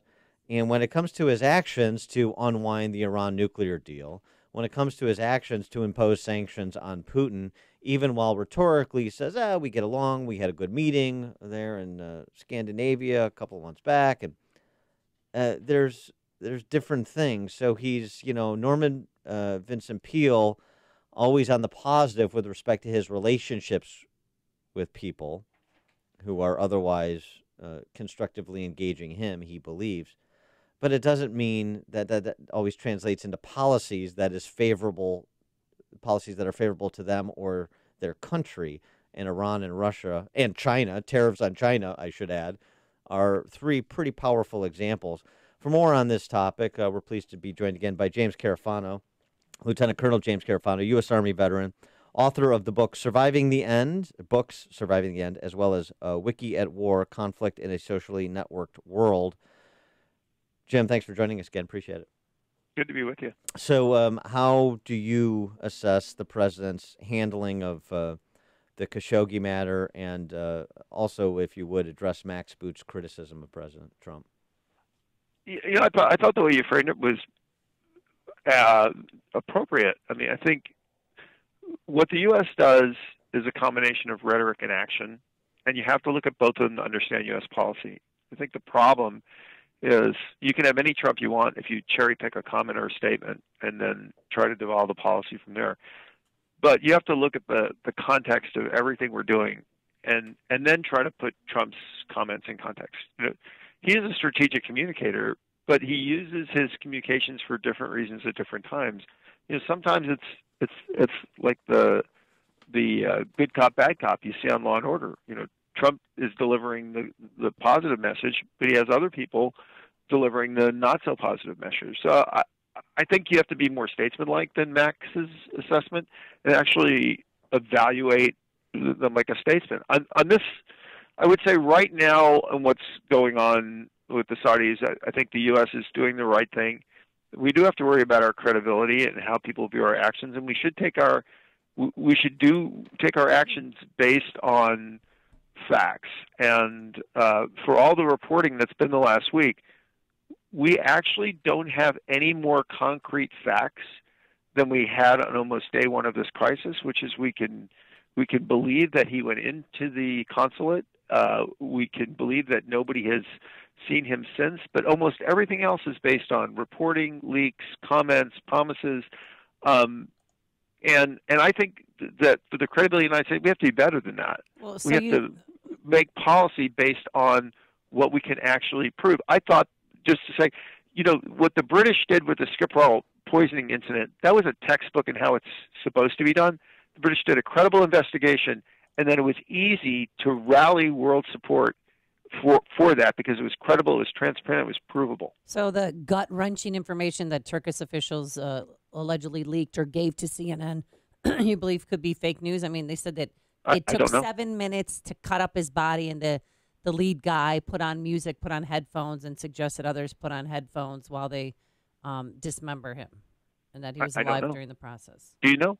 No. Yeah, we don't. I mean, this is a murder investigation, and and I think we have to treat it like a real murder investigation, and I think that has to drive U.S. policy. And people want to do all kinds of things. Look, I think Congress should be involved.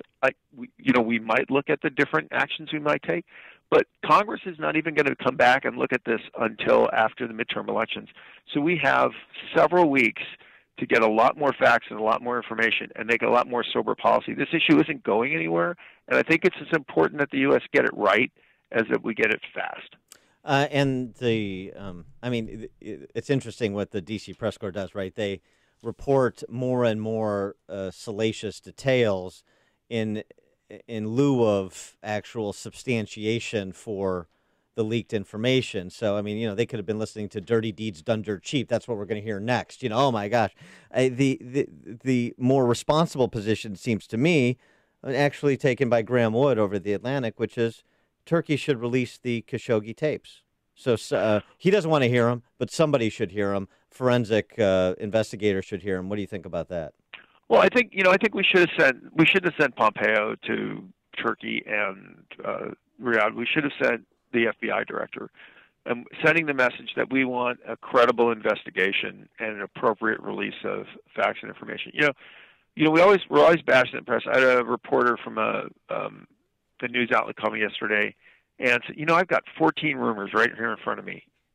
What do I do with these? Because I can't verify any of this. How do I report on any of this? And to their credit, I've been looking at his byline, and they're not just reporting on every single rumor and spin that comes across their desk. I think that's really responsible journalism. Yeah, sure. Some read an article on that. Sure, it's not like they're not treating the Saudis like they treated Kavanaugh, so that's encouraging.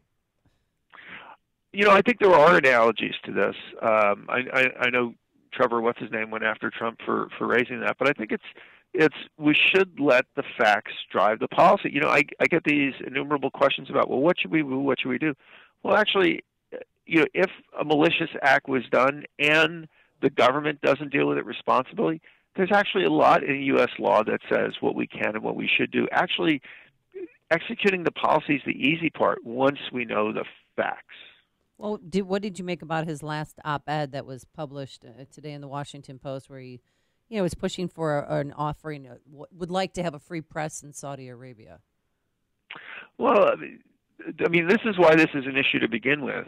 He was a strident critic of the administration, and in turn, the administration actually, tried to engage with him, and that got him more attention and actually made him more influential, and the relationship between them became more antagonistic. So clearly, the Saudis had an axe to grind with this guy, and so that does speak to motive. And I think that's why I think people are realistically concerned about what the government may or may not have done. So that's why this is an issue to begin with. All right, I want to continue to engage in reckless speculation here, but on a different topic. Mueller reportedly ready to deliver the findings of his Trump probe shortly after the midterm elections. Rod Rosenstein giving an interview to the Wall Street Journal yesterday, essentially defending the legitimacy of Mueller's investigation, calling it appropriate and independent. What do you anticipate from the forthcoming Mueller report? Yeah, good luck getting me to speculate on that. Oh, come on. What is the virtue what is the virtue of speculating when, we will know the results of the report relatively? I want to know now. Yeah, we don't have attention spans. I want what I want when I want it, Jim. Yeah. All right, fine. Good luck on that. What about the investigation itself? Regardless of what the result of this is, you need to think long and carefully before you appoint a special counsel. There is an appropriate. We just had a great event on this on Heritage. It's on heritage.org. People go back and look at the tape. There's an appropriate role for a special counsel, and I just think you need to take that and it's very, very seriously. And this is, I think, a case study in being thoughtful about the decision to appoint one to begin with. And maybe that's the conversation we should have after we get this results. It has nothing to do with what they conclude or anything else, but whether that was the right instrument to begin with. All right. He is Jim Carafano. He's the director of the Douglas and Sarah Allison Center for Foreign Policy Studies at the Heritage Foundation. Also, U.S. Army veteran. Books include Surviving the End and Wiki at War, Conflict in a Socially Networked World. Jim, thanks as always for joining us. Appreciate it. Thank you. And he joined us on our turnkey.pro answer line. There's only one radio show in Chicago talking about today's biggest stories and telling you what they really mean. That show is this one, Chicago's Morning Answer on AM 560, The Answer. I'm Lou Dobbs. Fed policymakers say more interest rate hikes ahead, and Tesla is building its first factory in China. Caesars casino shares soaring on merger rumors. Those stories next. If you're like most people and you see two gas stations and one sells gas for a little bit less, you go to that one. It just makes sense. Every little bit helps. But here's what's weird, though. Sometimes we save a few pennies here and there and ignore opportunities to save huge money, life-changing money. If you switch to Medi-Share for your health care, it could be massive savings for you. The typical savings for a family is $500 a month. Think what you could do with that over time. Just doing the math, that's $6,000 a year. That is significant. And yes, people love it, and they love it because it works. It's believers who share each other's healthcare costs. More than 400,000 people are now members of Medi-Share, and it's growing like crazy. Find out how much you could save and why Medi-Share is so popular. Go to Medishare.com or call 855-41-BIBLE. That's 855-41-BIBLE. Medishare.com or 855-41-BIBLE. Just published minutes from the Federal Reserve September meeting show policymakers united on raising interest rates, the next increase likely in December. Electric car maker Tesla has secured land in Shanghai and is building its first factory outside the USA in China. Tesla first announced plans for its $2 billion factory back in July when China ended restrictions on full foreign ownership. China is the world's largest market for electric cars. Shares of Caesars Entertainment shot up on heavy trading. Rumors that the billionaire owner of the Golden Nugget Casino, Tillman Fertitta, is interested in a merger. Please join me for Lou Dobbs tonight, 7 o'clock and 10 on the Fox Business Network. This is the Lou Dobbs Financial Report. Are you happy with what's looking back at you in the mirror? I'm Dr. Howard Cooper from Excellence in Dentistry, and we'd like to help you with that smile. Whether you're looking to fix 1 or 2 teeth or a whole smile makeover, we can take care of all your dental needs. We have a beautiful modern facility and a great staff. And most importantly, we love what we do. That's what sets us apart from other offices. Let's face it, a dental office is not everyone's favorite place. Whether you're 2 or 102, we make it fun and enjoyable. We perform all types of dentistry as well. Fillings, root canals, crowns, extractions, dentures, implants. We do most everything right in our office. And for you denture wearers, we have a full in-house denture lab and can perform repairs and relines while you wait. We can also talk about adding implants so your denture will snap into place or become screw retained. This is the closest option to natural teeth. We are conveniently located in Gurnee at the corner of Washington and 21 in Saratoga Square. So make today the day you give us a call. 847-244-4000. That's 847-244-4000. Or visit us on the web at gurneedds.com. We look forward to seeing you, and remember, second opinions are always free. Excellence in dentistry, creating excellence one smile at a time. Imagine your son after you're at college. What kind of man do you hope to see? A man fully alive and committed to making good choices and doing the right thing because they are right and because he's strong enough. Northridge Prep in Niles builds that kind of man, as we discussed with Neil Fagan, their headmaster, on yesterday's show. At an open house this Sunday, October 21st, see for yourself what makes Northridge Prep the #1 all-boys school 3 years running and the 4th best Catholic school in Illinois. Their academically rigorous curriculum celebrates the adventure of boyhood. Hallfest, the Superfans, jousting tournaments, and more make it a good place to be a boy. Northridge Prep is an independent school for boys, grades 6 through 12. They produce men with the ability to think for themselves. Graduates go to the best universities, including the Ivy League. Every teacher is a role model, and 50% of the faculty attended a top 20 university. So don't miss Northridge Prep's open house this Sunday, October 21. Learn more and register online at northridgeprep.org. That's northridgeprep.org. Balance of Nature's fruits and veggies in a capsule. This stuff is the best stuff I've ever taken. I don't take any medicine. I take nothing. If I get a little scratchy throat or even a headache, I take the vegetables. It works very fast. Or I'm feeling like a little down, tired, I take 3 of them, 4 of them, and I'm right up back to where I was. It's unreal how this stuff works, and I rave about it. This guy's a genius when it comes down to it. If anyone's skeptical about taking something, I get it. There's thousands of products out there. Look, you can be confident in this because the one thing that makes me really, really happy about is that you guys make the capsules out of a plant-based product. It's not crap. It's real food, like you would put on the dinner table. For a limited time, use discount code CHICAGO, and we'll take 35% off your first preferred set of fruits and veggies and have them shipped to you free. Call 800-246-8751 or go online to balanceofnature.com and use discount code CHICAGO. The following is a paid political announcement. You've heard Joe Donnelly talk about outsourcing. It's unpatriotic. It's shameful. And it's un-American. But Donnelly made up to $80,000 from his family business that outsourced jobs to Mexico and paid workers just $3 an hour. Now there's more. Not only did the business outsource jobs to Mexico, Donnelly's family business also imported products from China. 120,000 pounds of Chinese shipments. And Donnelly's trying to deceive Hoosiers about his outsourcing profits. He claims. And I haven't worked there in over 20 years. But Donnelly's own financial disclosure form shows that he profited from the outsourcing just 2 years ago. Exporting jobs to Mexico, importing products from China. Joe Donnelly is a hypocrite. Say no to Mexico Joe. Senate Leadership Fund paid for and is responsible for the content of this advertising. Not authorized by any candidate or candidates committee. www.senateleadershipfund.org. AM 560, The Answer. So Roseanne without Roseanne, the new spinoff, The Connors. Yeah, ABC got what they deserved. Audience down 54%. Did you watch it? I couldn't because I can't cheat on Roseanne because I am so weird. Fundamentally opposed to them taking her off her own show. And they said that she died from an opioid overdose, which she very well could because she admitted that she is on Ambien, and that's why she tweeted out that stupid tweet about Valerie Jarrett. Now, I don't like what she did, but comedians are provocative, and they're dumb. They're not bright people, but I loved that show, and I loved with her being on the show. Isn't ABC, wasn't there a story about them rethinking? Yes, they were knocking her out. Yeah, but they knocked her out.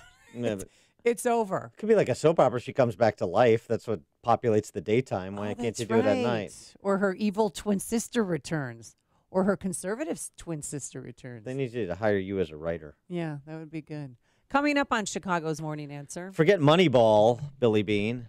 It's Astro Ball at 7:07. But first, into the newsroom we go. Here's Mike Scott, who's going to buy a lotto ticket, right? 10 Pritzker campaign workers sue over racial discrimination. Maybe not. Mayor Emanuel delivers a final budget address. A man critically wounded in a shootout with a concealed carry holder on Chicago's South Side. Bulls open the regular season tonight against the Sixers. Blackhawks host the Coyotes tonight, and plenty of sunshine in your forecast. We will top out at 56 today. WIND Chicago News Time is 7 o'clock. What did Mike Pompeo find out about the presumed murdered journalist in Saudi Arabia and Turkey? I'm Dave Anthony, Fox News. President Trump will find out this morning, meeting with his Secretary of State. I want to find out what happened, where is the fault, and we will probably know that by the end of the week. Now, the Washington Post has published the journalist's last column. Fox's Simon Owen monitoring it all live from London. Dave, Jamal Khashoggi writes, Arab governments have been given free rein to continue silencing the media. He describes a muted international response to ongoing abuses of journalists in the Middle East. 2 weeks and 2 days after Khashoggi was last seen entering the Saudi consulate in Istanbul, a Turkish newspaper pointing the finger at the Saudi crown prince, claiming a man spotted entering the consulate hours before Khashoggi vanished had travelled with the prince when he visited the United States this year. Saudi Arabia denies involvement in the disappearance. Dave? Simon, President Trump wants Mexico's help, asking that country in a tweet to stop what he calls a Democratic Party-led onslaught, a caravan of thousands of Central American migrants headed here. The president wrote if Mexico is unable, he'll call up the U.S. military to, in all caps, close our southern border. 2 accused leakers busted. One's a former FBI agent who'll be sentenced today for giving classified documents to a reporter. The other's a top Treasury Department official. Criminally charged with leaking confidential documents about Paul Manafort and others under scrutiny in the special counsel's probe to a reporter at BuzzFeed. When Natalie Edwards was arrested, prosecutors say she was holding a flash drive which contained the very documents that she was accused of leaking. That's Fox's Kristen Fisher. President Trump's approval rating has ticked up in a new Fox News poll at 47% now. However, more likely voters say they plan to go Democrat, 49 to 42% Republican in the upcoming elections. This is Fox News. Skies are fair as we head towards sunrise in Chicago. 34 degrees at 7:02 on AM 560. The Answer. Good morning. I'm Mike Scott. One person is dead, 2 others are hurt following a motorcycle versus car crash on Chicago's far south side. A motorcycle collided with another vehicle early this morning near Torrance and 141st. The accident is under investigation. 5 are in custody following an armed carjacking and police chase in Chicago. Authorities say a woman had just parked her SUV early this morning in the 5800 block of North Winthrop when a group of men stole her keys and vehicle. Suspects ran away after being pursued, but were soon caught. The U.S. Education Secretary Betsy DeVos will make a visit to Harper College in Palatine. Republican will be touring the school's apprenticeship program. The FBI has arrested 1 person on the north side, part of a terror-related investigation. Officials are not releasing much information about that arrest or raid. Illinois gubernatorial candidate J.B. Pritzker is denying allegations of racial discrimination and harassment made against his campaign. Juliana and I are really, we've made as a centerpiece of our campaign diversity and inclusion, and we're going to have the most diverse administration in the history of the state of Illinois. Republican incumbent Governor Bruce Rauner called the suit troubling, adding accusations need to be investigated. A Gary, Indiana man has been sentenced to 120 years in prison after being convicted of fatally shooting 2 women whose bodies were discovered in a burning car in Indianapolis. 31-year-old Taiwan James was sentenced yesterday after a jury convicted him last month of 2 counts of murder in that case. Contract talks will continue between the Geneva School Board and the Teachers Union. Recent teachers' agreement expired in August. Union members also voted in September to authorize a strike, but have yet to submit a 10-day notice to stage a walkout. Bulls on the road tonight taking on the Sixers. We'll get our first look at rookie big man Wendell Carter Jr. Blackhawks take on the Coyotes tonight at the UC. The news is a service of Unbound.org. Right now, there are young people across the world facing tough choices. You can help change their future in a single moment. See how far your support can go at Unbound.org. 7:04 and a check of traffic and weather on the way next on AM 560. He's electrified the 2016 Republican National Convention. Blue Lives Matter in America. He's been a strong voice in support of law enforcement, and he hasn't been afraid to call out groups like Black Lives Matter. And Sheriff David Clark is coming to Freedom Summit 2018 on October 27th in Itasca, presented by Geiger Wealth Management, Chicago's retirement planning experts. Get your tickets today before they sell out. Go to freedomsummitchicago.com. That's freedomsummitchicago.com. All money managers may seem pretty much the same. But while some money managers may recommend high commission investment products, Fisher Investments avoids them. Some money managers may have hidden and layered fees. Fisher Investments never does. And while some money managers are happy to earn commissions from you, whether you do well or not, Fisher Investments fees are structured so we do better when you do better. In other words, we're structured to be on your side. Maybe that's why most of our clients come to us from other money managers. Talk with us and find out why so many experienced investors are switching to and staying with Fisher Investments.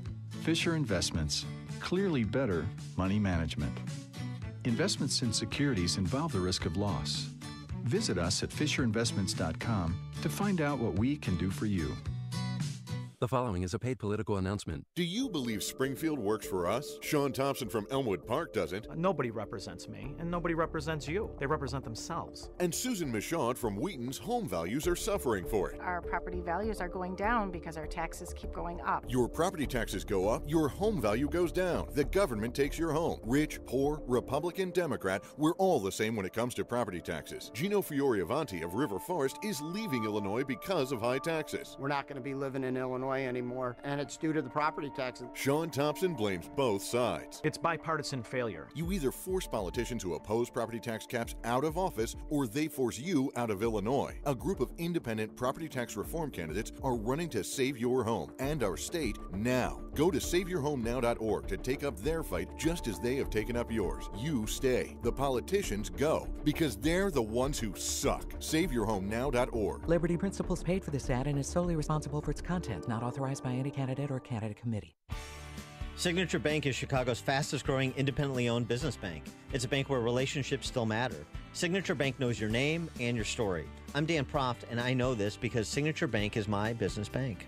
Hi, I'm Brian Duncan, co-founder of Signature Bank. Born and raised in Chicagoland, my partners and I knew this city needed a locally owned business bank. As fellow entrepreneurs, we know the challenges facing businesses, and we are invested in our customers' success. We are here to build mutually beneficial, long-term, lasting relationships with our customers. We look forward to helping our customers reach their goals every day, and we are here to see them succeed. At Signature Bank, you work directly with decision makers who understand your business and can deliver on their promises. Signature Bank is looking for their next success story. To learn more about turning your business vision into reality, visit signaturebank.bank. Signature Bank, helping local businesses succeed. Member FDIC, Equal Housing Lender. Got issues with youth or high school sports? Positive Coaching Alliance can help. PCA, a national nonprofit, offers more than 1,000 free online resources for youth and high school sports coaches, parents, students, and administrators. Visit PCADevZone.org. 7:08, check on the roads in the Alarm Detection Systems Traffic Center with Jim Talamonte. Edens Expressway inbound traffic is stop and go Niles Center to Junction. 33 minutes Lake Cook to Montrose, outbound 21. Kennedy, 48 minutes O'Hare to downtown. 23 from Montrose, 22 in the Express. Outbound 40 to the airport. Eisenhower, 52 minutes, 390 to downtown. 34 from Manheim. Outbound 40 minutes to 390. The Stevenson is an hour and 10 minutes, 355 to Lakeshore Drive. Outbound 42 minutes. The Ryan, 33 minutes, 95th to downtown. Northbound Tri-State delays are Crawford to 95th after a crash. The Stevenson to the Hinsdale Oasis and Roosevelt to Balmoral. Northbound Veterans Memorial, it's slow. 63rd to the Reagan Tollway and Army Trail to Lake. Southbound 53 heavy, Algonquin to Higgins. That's traffic. I'm Jim Talamonte from the Alarm Detection Systems Traffic Center on AM 560 The Answer. Chicago's Morning Answer continues next. Your official Chicagoland weather forecast from the 1 Hour Heating and Air Conditioning Weather Center and our meteorologist, Kevin Snyder. Sunny day today, high 56, clear night, low 42. Cloudy and windy with a shower in spots tomorrow. Gusts up to 30 miles per hour into the evening, high 57. Clearing at night, low 42. Clouds and sun with showers on Saturday, high 51. I'm Kevin Snyder on AM 560, The Answer. 34 at O'Hare, 41 along the lakefront. Next news, 7:30, Chicago's Morning Answer with Dan and Amy continues next on AM 560, The Answer. This is Chicago's Morning Answer with Dan Proft and Amy Jacobson on AM 560, The Answer.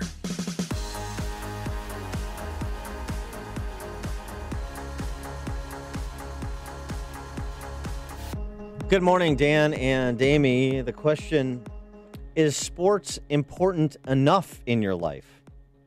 Not that it's important enough, meaning it should be important. Are you making it enough of a priority? I think I make it too much of a priority. Well, okay. Because as we're talking, I'm looking at our statistics because who we play tonight, see what their winning average is, and your volleyball just making sure teams. that we're on top, which we are. We are 5-0 so far. We'll be 6-0 after tonight. Yes.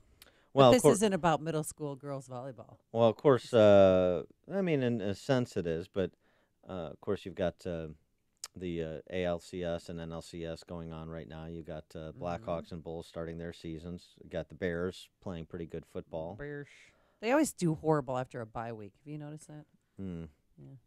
Yeah. Tyler Cohen writes for Bloomberg, the NBA is just what 2018 needs. Long-standing tradition of among American intellectuals to be enamored with baseball, from Philip Roth and George Will. But Cohen makes a couple of arguments on behalf of sports as part of your life. Following at least one sports team can help remind us what objective thinking feels like. For example, Cohen, who's an economist at George Mason University. Sometimes I use sports examples to think through economics or managerial problems. Have you ever wondered why the use of the three-point shot in the NBA is still rising and why Golden State and Houston have been so successful with it? It wasn't introduced until '79. It's taken the sport decades to fully exploit its potential. And many experts argue teams like the Bucks and the Wizards haven't adjusted their strategies sufficiently. He talks about the rigidity for change that has nothing to do with government. It's, cultural within a game as it pertains to rule changes. I mean, remember like Paul Westhead with the Suns and with Loyola Marymount doing like a fast break, all three-pointers, no defense. The no defense turned out to be a problem, but sort of to some extent ahead of his time with what you see from the Golden State Warriors, for example. He says, secondly, in addition to being a good default conversation topic, sports also keeps us in touch with the strands of American life that many of us may not encounter otherwise. Following basketball gives me new entry points into rap music, sneaker contracts, college athletics, gifts, the economics of television, even Twitter. So it just opens up another world that you're perhaps not otherwise in or get regular exposure to in your professional life, and particularly as an academic, So, this is like kind of, being well-rounded in a sense. Right. And you may find out that you're interested. You may find out that as you learn about a particular sport, it has applications. And he also... it teaches you about the rules of life and just, that if you practice hard, there are rewards. And that if you work hard in school, then you can play. Because academics was important to me, but it also, you had to keep up a certain grade point average to play your sport. that helps with you becoming a better rounded person. And a lot of people, on this show, obviously we focus on politics and culture. And so we talk about sports. People I don't want to talk about sports. I don't care about this because this guy's kneeling and so on and so forth. But sports is not an inferior form of the culture, part of the culture. No, it's part of it. You can enjoy the opera and theater, as I do. Yes. But you can also enjoy the artistry of Michael Jordan playing basketball. Mm-hmm. Or Chris Sale on the mound, or Walter Payton running the football. I mean, so it's part of the culture. But I thought the first part of what he said, the application, is interesting too, because there's so much to learn organizationally from sports. Why, for example, just questions as you follow this. What is it that the St. Louis Cardinals do? That no matter who, for 40 years, no matter who the manager is, right, no matter what injuries they suffer, they're always right there. They're always competitive. You can understand the Yankees, particularly in recent times, because they've got a financial advantage, which allows them to pay for talent that small market teams can't. Right. But how do the St. Louis Cardinals do it over and over and over and over again? They're always right there. They're always competitive. There's never the finishing last place. Not in recent memory. No, I can't remember last time. From the 80s forward, certainly. Because of management? Is it because of their fans? Is it because of the facility? Is it because of camaraderie? Corporate culture. Corporate culture where, you can change out some of the individuals, both on the field and in the front office, but the culture doesn't change, and it's a winning culture. You could say the same thing about the Pittsburgh Steelers, my team. Yep. And the Rooney family. What's the one constant been for the Steelers for my lifetime? The Rooney family. They institute the corporate culture, and you can go from a Chuck Noll to a Bill Cowher to a Mike Tomlin. You can change out the quarterbacks. You can change out the running backs. But you're always putting a competitive, if not superior, product on the field. It's interesting. You want to look at successful organizations and the attributes of those organizations to think about the organizations you're a part of in your life. There's right. It's sort of value systems and approaches to problem solving that are fungible. So I think it's really interesting to look at sports because it gets so much scrutiny. There's a lot to take away from it. And so this new book called Astro Ball. I'm sure many of you saw Moneyball, the movie. If you haven't read the Michael Lewis book, you saw the movie with Brad Pitt playing Billy Beane. Right, yeah, I did see that movie. It was very good. This book review in the Claremont Review of Books, Moneyball Revisited, Ben Reiter, who's an SI sports writer for Sports Illustrated, the book is Astro Ball, and it's how the Houston Astros, who are in the ALCS right now battling the Boston Red Sox, went from the worst team in baseball to world champions last year. Something, by the way, that Ben Reiter predicted in a cover piece he did on the Astros for Sports Illustrated and was laughed at. But there was something going on. Astro executives, Jeff Lunau, who's the GM, Sig Mejdal, took Moneyball, the analytics, right, the sabermetrics that were so celebrated, Billy Beane, the Oakland A's, and merged the quantitative with the qualitative. So where Moneyball, if you remember, was all about quantitative, for example, looking at statistics that were underappreciated, like on-base percentage. So Billy Beane focused on those things with the kind of back office green eye shades guys, and was able to identify and cobble together a talented team that complemented one another and found, real success. Not world championship success, but real success nonetheless. The Astros front office guys sought to, as I said, synthesize quantitative and qualitative information about players, and displayed, as the book reviewer recounts in Reiter's book, displayed the courage to fail badly in order to rebuild its farm system.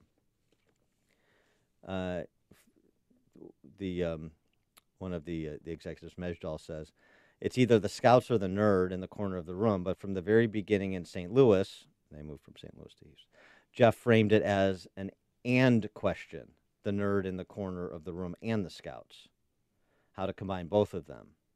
And he created this program called STOUT, half stats, half scouts, synthesizing human observations into probabilistic models, and made human beings, the scouts, responsible for triaging and sometimes rejecting the results. And this is how they started to identify young stars that are now central to their team, like Dallas Keuchel and Jose Altuve, George Springer, Carlos Correa.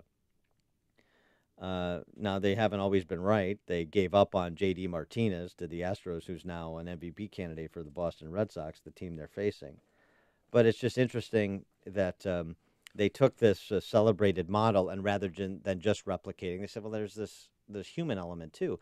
And so thinking about political parties, for example, since that's more of our stock and trade, there's quantitative and there's qualitative. There's quantitative, the credentials, the money you can raise, the money you can write if you're going to be a candidate.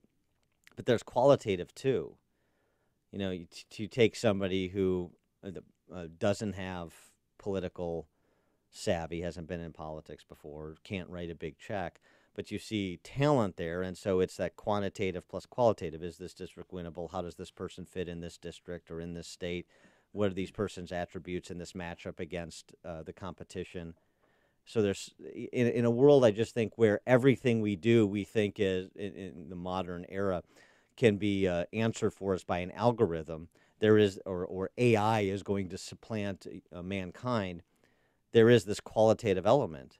And you see people taking technology and marrying it to the qualitative human judgment call and finding great success in sport, which can, of course, be translated into virtually any other sector, the way that so many or C-suite guys have been obsessed for the last decade by Moneyball and sabermetrics, right? Right. By the way, interestingly enough, Jeff Lunau is a Northwestern MBA. So, you know, they're bringing these guys out of B school that go into sports, and this is managerial ethos that can be applied outside of sports too. So you could take the lessons from Theo Epstein's leadership and reshaping the Cubs. Same thing. So sports is important more for than just kind of passive, mindless enjoyment or remembering your glory days as a high school athlete or something like this. I mean, it has some real application and interesting applications in your life. And really, it is all about the coaching, I say often. As a coach, yeah. And that's why. That's all we hear is Joe Granick. You know, good job, girls. Way to go. It's really all about the coaching. Exactly. And the front office. Exactly. Since I own your volleyball teams. You do. I'm like a one-man Rooney family. Before you see it on TV, share it on Facebook, or read about it in the paper. Hear it here first. This is Chicago's Morning Answer on AM 560. The Answer. The following is a paid political announcement. Radical protests storm Washington. Far-left extremists demanding their way or the highway. And you don't give power to an angry left-wing mob. Standing with them, Senator Joe Donnelly. Donnelly says he's one of us, yet time after time he stands with them. Voting against Brett Kavanaugh to be on the Supreme Court. Voting against President Trump's historic tax cuts. And Donnelly claims to be full of common sense. But he voted for the reckless nuclear deal with Iran that makes us less safe. Senator Donnelly, he just isn't who he says he is. Mike Braun is a political outsider, job creator, and doer. Mike Braun's one of us. He'll help President Trump make the tax cuts permanent, and he'll vote to confirm conservative judges like Brett Kavanaugh. On Election Day, stand with Mike Braun for Senate. I'm Mike Braun, and I approve this message. Paid for by Mike Braun for Indiana. Balance of Nature's fruits and veggies in a capsule. I'm definitely feeling better because now that I'm feeling better, I have more energy to be able to do more things. Before I couldn't, I was in severe pain with my back, and I really couldn't function without taking an ibuprofen, and I haven't had to do that. The first day energy level was up by about 30%. Stamina was probably up 40%. Alertness was probably 20-25%. Afternoons, I'd get groggy, doggy. Just in 2 days, that is gone. For a limited time, use discount code CHICAGO, and we'll take 35% off your first preferred set of fruits and veggies and have them shipped to you free. Call 800-246-8751 or go online to balanceofnature.com and use discount code CHICAGO. Upstream-ideas.com, premium content that complements what we do each morning. And this show, Against the Current, long-form interview series with opinion leaders and policymakers. This week, it's posted. My sit-down with Chicago Tribune columnist John Kass for a little midterm election preview. You want to get John's insights, make his perspicacity your own with your friends, then check out the interview I did with Mr. Kass, upstream-ideas.com. The sister site, defendhomeowners.com, and I would also add saveyourhomenow.org. Updated property tax information, or updated home sales information in your community, and then you can get a free property tax report on your actual home to understand what the highest property taxes in the nation are doing to home value, to understand the opportunity cost you're paying with the property tax system here versus, say, Indiana. So all the property tax info, the stories about property taxes decimating people's home values, defendhomeowners.com, saveyourhomenow.org, and then the Kass interview and everything else, upstream-ideas.com. Is your sump pump working? Are you sure? Hi, I'm Roy Spencer at Permaseal. After every big storm, we get calls from distressed homeowners whose basements have flooded because their pump equipment failed. And they, too, assumed that they were safe because it worked last time. At Permaseal, we know the only way to ensure your pumps are in working order is to test them every day. Introducing the Basement Defender, the only device that will actively test your pumps and alert you to any problems every day.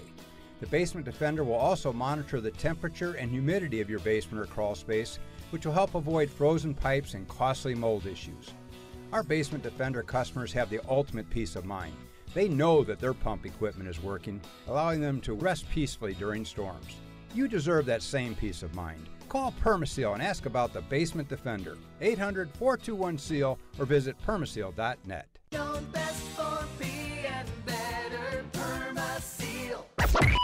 AM 560, The Answer.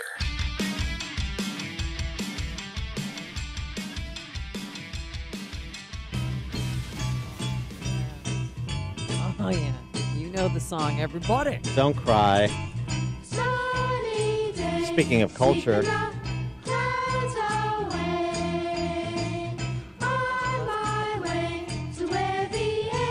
yeah.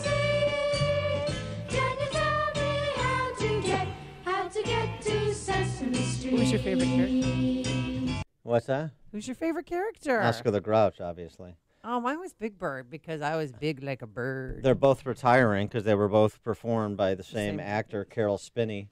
Yeah, I've been there since 1969. 84 years old. He's finishing his work on Sesame Street this week, and then new actors will assume the roles of Big Bird and Oscar the Grouch and other characters that he played. So the end of an era obviously recalls a simpler time, an innocent time when I was a child. Oh, yeah. Before I was corrupted by the world. And I do have, speaking of being corrupted by the world, I've got a suggestion for a replacement for Oscar the Grouch. Who do you think? I think Stinky the Grouch would be a better 21st century version of, part of the cast for Sesame Street, just more appropriate. You know Stinky the Grouch. I don't believe your pappy. May be rich, but he ain't happy. Tells you about work and you want to be him. But when's the last time you got to see him? He works hard. Why? So you can go out and buy a bunch of that you don't need. Driven by your punk hopes and greed. That's why I say it. For the first time in my life. Yeah, kids like I'm finally free. No mansion for me. I say Hey. no brand new Humvee. I say it. But you'll get no put.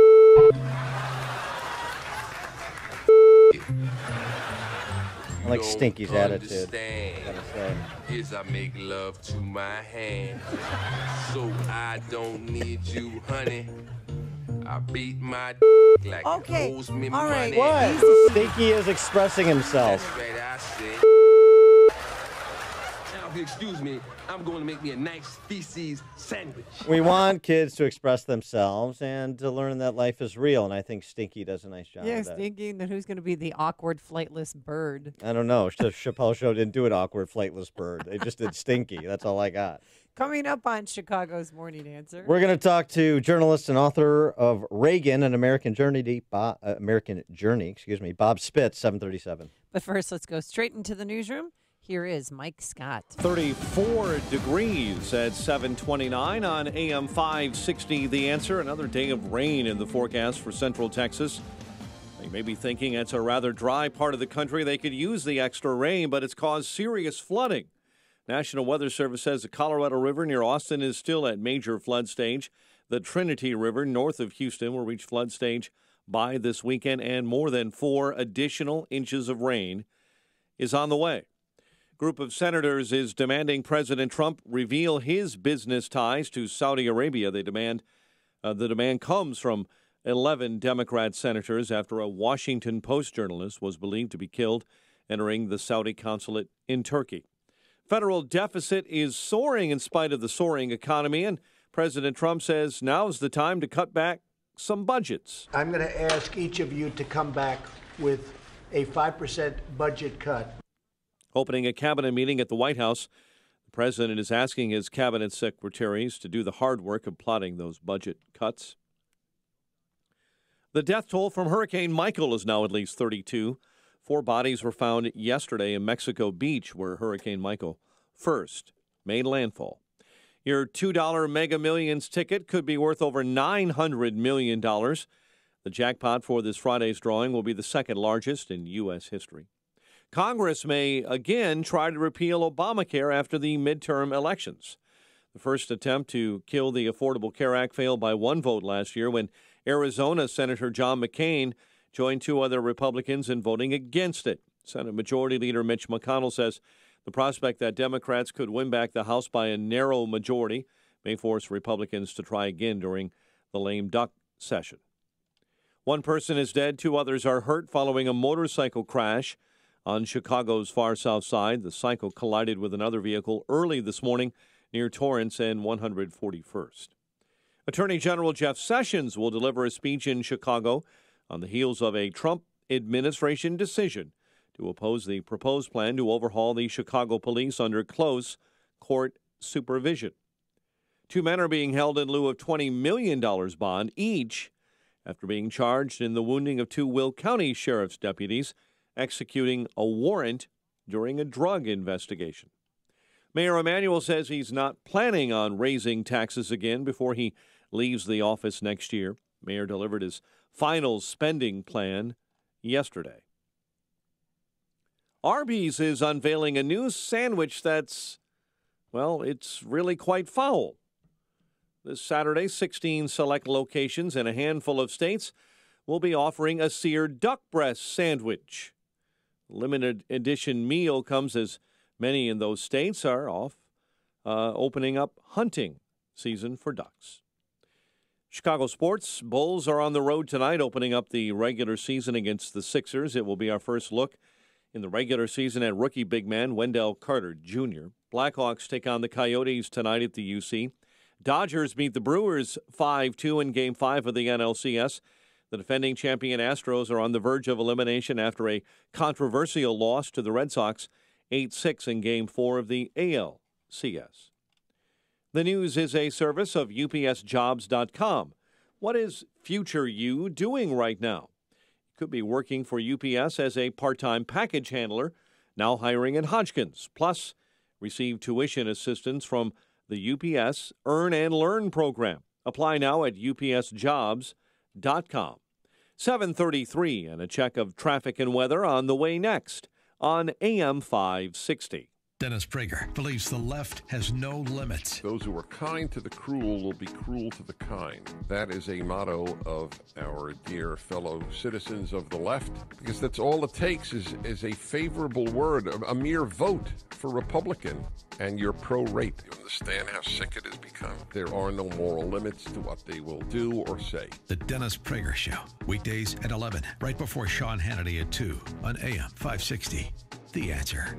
The following is a paid political announcement. You've heard Joe Donnelly talk about outsourcing. It's unpatriotic, it's shameful, and it's un-American. But Donnelly made up to $80,000 from his family business that outsourced jobs to Mexico and paid workers just $3 an hour.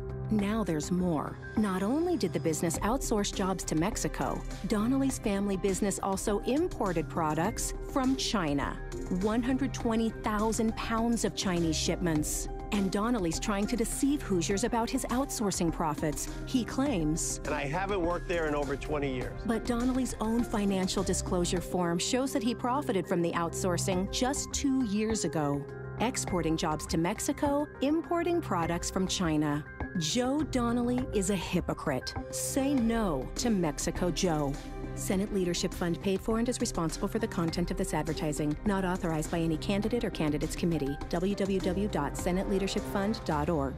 You remember a simpler time when family fun was about having fun. It didn't include the kids glued to their tablets or smartphones. Well, real family fun is back at Gobert's Pumpkin Patch. For almost 70 years, Gobert's has been Chicagoland's family destination for fall fun. This was the most fun day ever. My parents were there, my kids were there. There was a pumpkin patch, a maze, a haunted house, slides, a train, a fresh market, and there was so much more. I loved it. It's a family tradition for us to visit Gobert's every October. The pumpkins are great, the attractions are fun, and the apple cider donuts are to die for. Loved it. One price to get in, and almost all the activities were free. My kids had a blast. Listen to the kids. My mom loves the homemade caramel apples. I have to say, the pumpkin cannon is cool. They got a pumpkin-eating dinosaur. The live giraffe is really cool. I love the jumping pillow and the Pumpkin Express train ride. Gobert's Pumpkin Patch in Pingree Grove. Pick apples, explore the pumpkin patch, play games, ride the train. Gobert'sPumpkinPatch.com. Harvesting family memories. 7:36. Let's check the roads in the Alarm Detection Systems Traffic Center with Jim Talamonte. Southbound 53 traffic is stop and go from Euclid to Higgins due to ongoing construction. The northbound Veterans Memorial has delays. 75th to the Reagan Tollway at Roosevelt to Lake Street after a crash. On Reagan Tollway now slow going from the Fox River Bridge all the way to 355. Northbound Tri-State heavy Kedzie to 75th. From the Stevenson to the Hinsdale Oasis, Roosevelt to Balmoral. Southbound there's a delay now, 120 to Bradley. Edens, 21 minutes, Lake Cook to Montrose. Kennedy, 56 minutes, O'Hare to downtown. Inbound Ike, an hour and 4 minutes, 390 to the Burn Circle. Stevenson, an hour and 10 minutes, 355 to the Drive. Ryan runs 30 minutes from 95th to downtown. 8094 is a little bit heavy. Westbound, King Drive to Grant. That's traffic. I'm Jim Talamonte. From the Alarm Detection Systems Traffic Center on AM 560, The Answer. Chicago's Morning Answer continues next. Your official Chicagoland weather forecast. From the 1-hour heating and air conditioning weather center, plenty of sunshine in your forecast. And we will top out at 56, clear and 42 overnight. Currently sunshine and 34. Next news coming up at 8. Chicago's Morning Answer with Dan and Amy continues next on AM 560, The Answer. This hourly segment is brought to you by the Lou Bridges Show. Get foreclosure defense solutions that may save your home. Saturday mornings at 8 on AM 560, The Answer.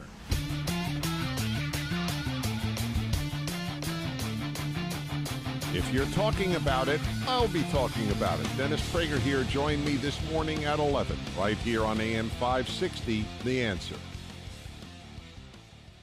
Good morning, Dan and Amy.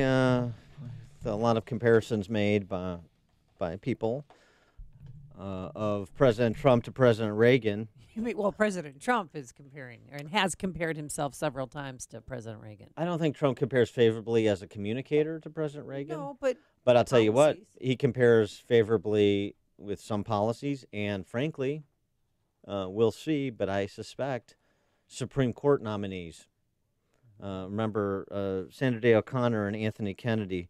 I would say Gorsuch and Kavanaugh will turn out to be considerably more originalist than were Reagan's choices. Of course, native son, Tampico and Dixon, Illinois, Eureka College. Tampico or Tampico? I can say it either way. Okay, I'm a Tampico myself, but all right. Eureka College, where he played football. Oh, yes. We've got a new look at Reagan's journey from Bob Spitz, journalist and author of the book Reagan, An American Journey. Bob, thanks for joining us. Appreciate it. My pleasure, Dan. Nice to be here. So what stands out to you with respect to Reagan's life in his kind of formative years prior to his ascent to the presidency, or even governor of California? Well, you know, he was a humble guy. He came from very humble backgrounds, as you mentioned, Tampico and Dixon. By the way, Amy, the people there call it Tampico. Exactly. Thank you, Bob. You know, and he sorry about that.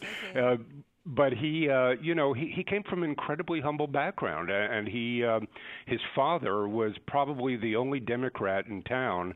And Reagan grew up, you know, a fan of Franklin D. Roosevelt and all of his liberal policies. So it was a kind of a unique conversion to watch over the course of, you know, nearly 9 decades, how this man gravitated from the left to the right and really formed his own impressions of government and the country, and kind of instilled conservatism into the Oval Office. How did his father's alcoholism affect him in his early life in religious faith? Well, you know, I mean, I think it alienated him from the outside world. Because of that, Reagan was very circumspect about making friends. He didn't have many friends as a kid, nor in college, and oddly enough, even in his adult years, he really never got close to people. I think, you know, not just his father's conservatism, but his mother's real piousness and involvement in their own things kept him separate and apart. And he realized that he had to pull himself up by his own bootstraps. So I think that's one of the real reasons for his success. He realized it was all up to him. He had to make it on his own. And, you know, he really succeeded at 4 very different and difficult professions.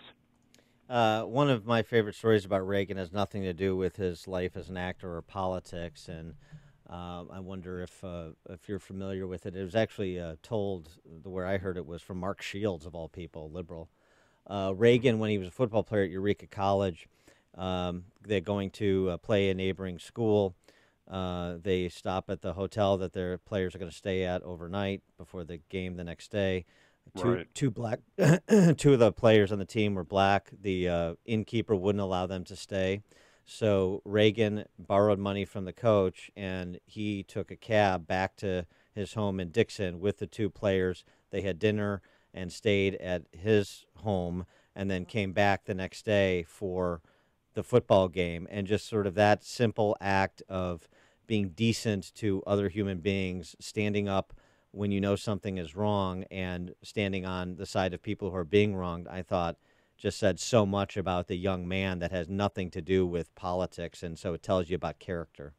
Well, that's true, and you've told the story beautifully. That's exactly how it happened. Luckily, I was able to talk to some of the people who remembered that scene, and in the book, I actually put you there on that bus as Reagan confronts the coach and tells the coach he has a better plan for these 2 teammates of his, and he does it so gently so that the 2 black kids don't feel like they're being outcasts. He said there wasn't enough room for 3 of them at the hotel, so he included himself And really, they took a cab almost 30 miles away so that the boys could really feel like they hadn't been excluded. It's a wonderful story, and it tells you so much about who Reagan was and what he would become. And you know, throughout his life, he was violently opposed to segregation. He never veered from that. So how did he go from, you know, humble upbringing from the Midwest to splashy, flashy California? Well, you know, he went through through the heartland. He got a job after school. Well, after school, he didn't know what he was going to do, and it looked like he was going to take a job at Montgomery Ward, and that would have been the end of the Ronald Reagan story. But he always wanted to be a sportscaster. I mean, it wasn't even on the horizon for him, but he just decided to follow his dream. So he made the rounds of stations in the Midwest. And in Iowa, he got his chance. He got his foot in the door, and soon enough, he wedged the rest of himself in as well. And within about 6 months, Ronald Reagan had become the voice of the Midwest. He was on one of the Clear Channel stations, and people from 8 states listened to Dutch Reagan, as he was called, every night. He did the Cubs games, and he followed the Cubs out to spring training in California and thought, you know, while I'm out here, I'm just going to cruise over to Warner Brothers.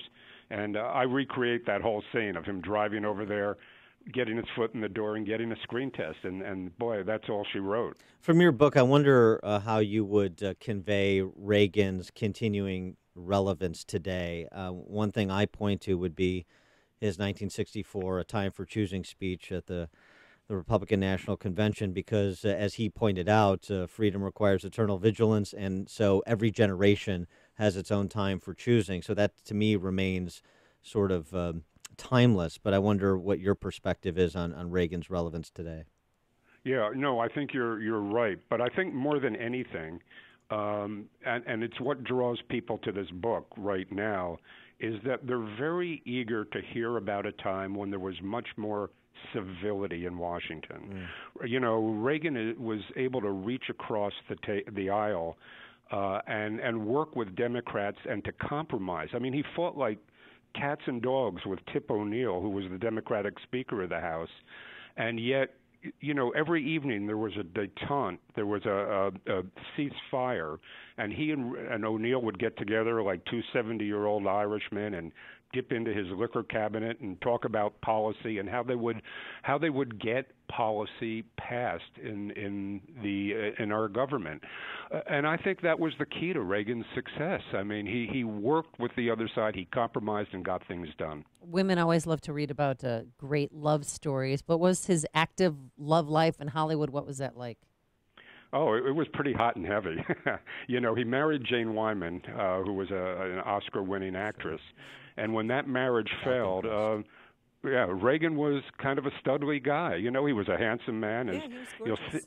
You'll see on the cover of the book, it's a picture of him when he was, you know, 34 years old. He's looking tanned and muscled, and he was he made the rounds. But once he married Nancy, that was kind of the love affair for ages, and he never strayed. Who should play Reagan in the remake of King's Row? You know, that I hope they never remake King's Yeah, there Row. you go. That's the correct answer. Very good. Bob Spitz, He is a journalist and author of Reagan, An American Journey, the book Reagan, An American Journey. Bob, thanks so much for joining us. Good luck with the book.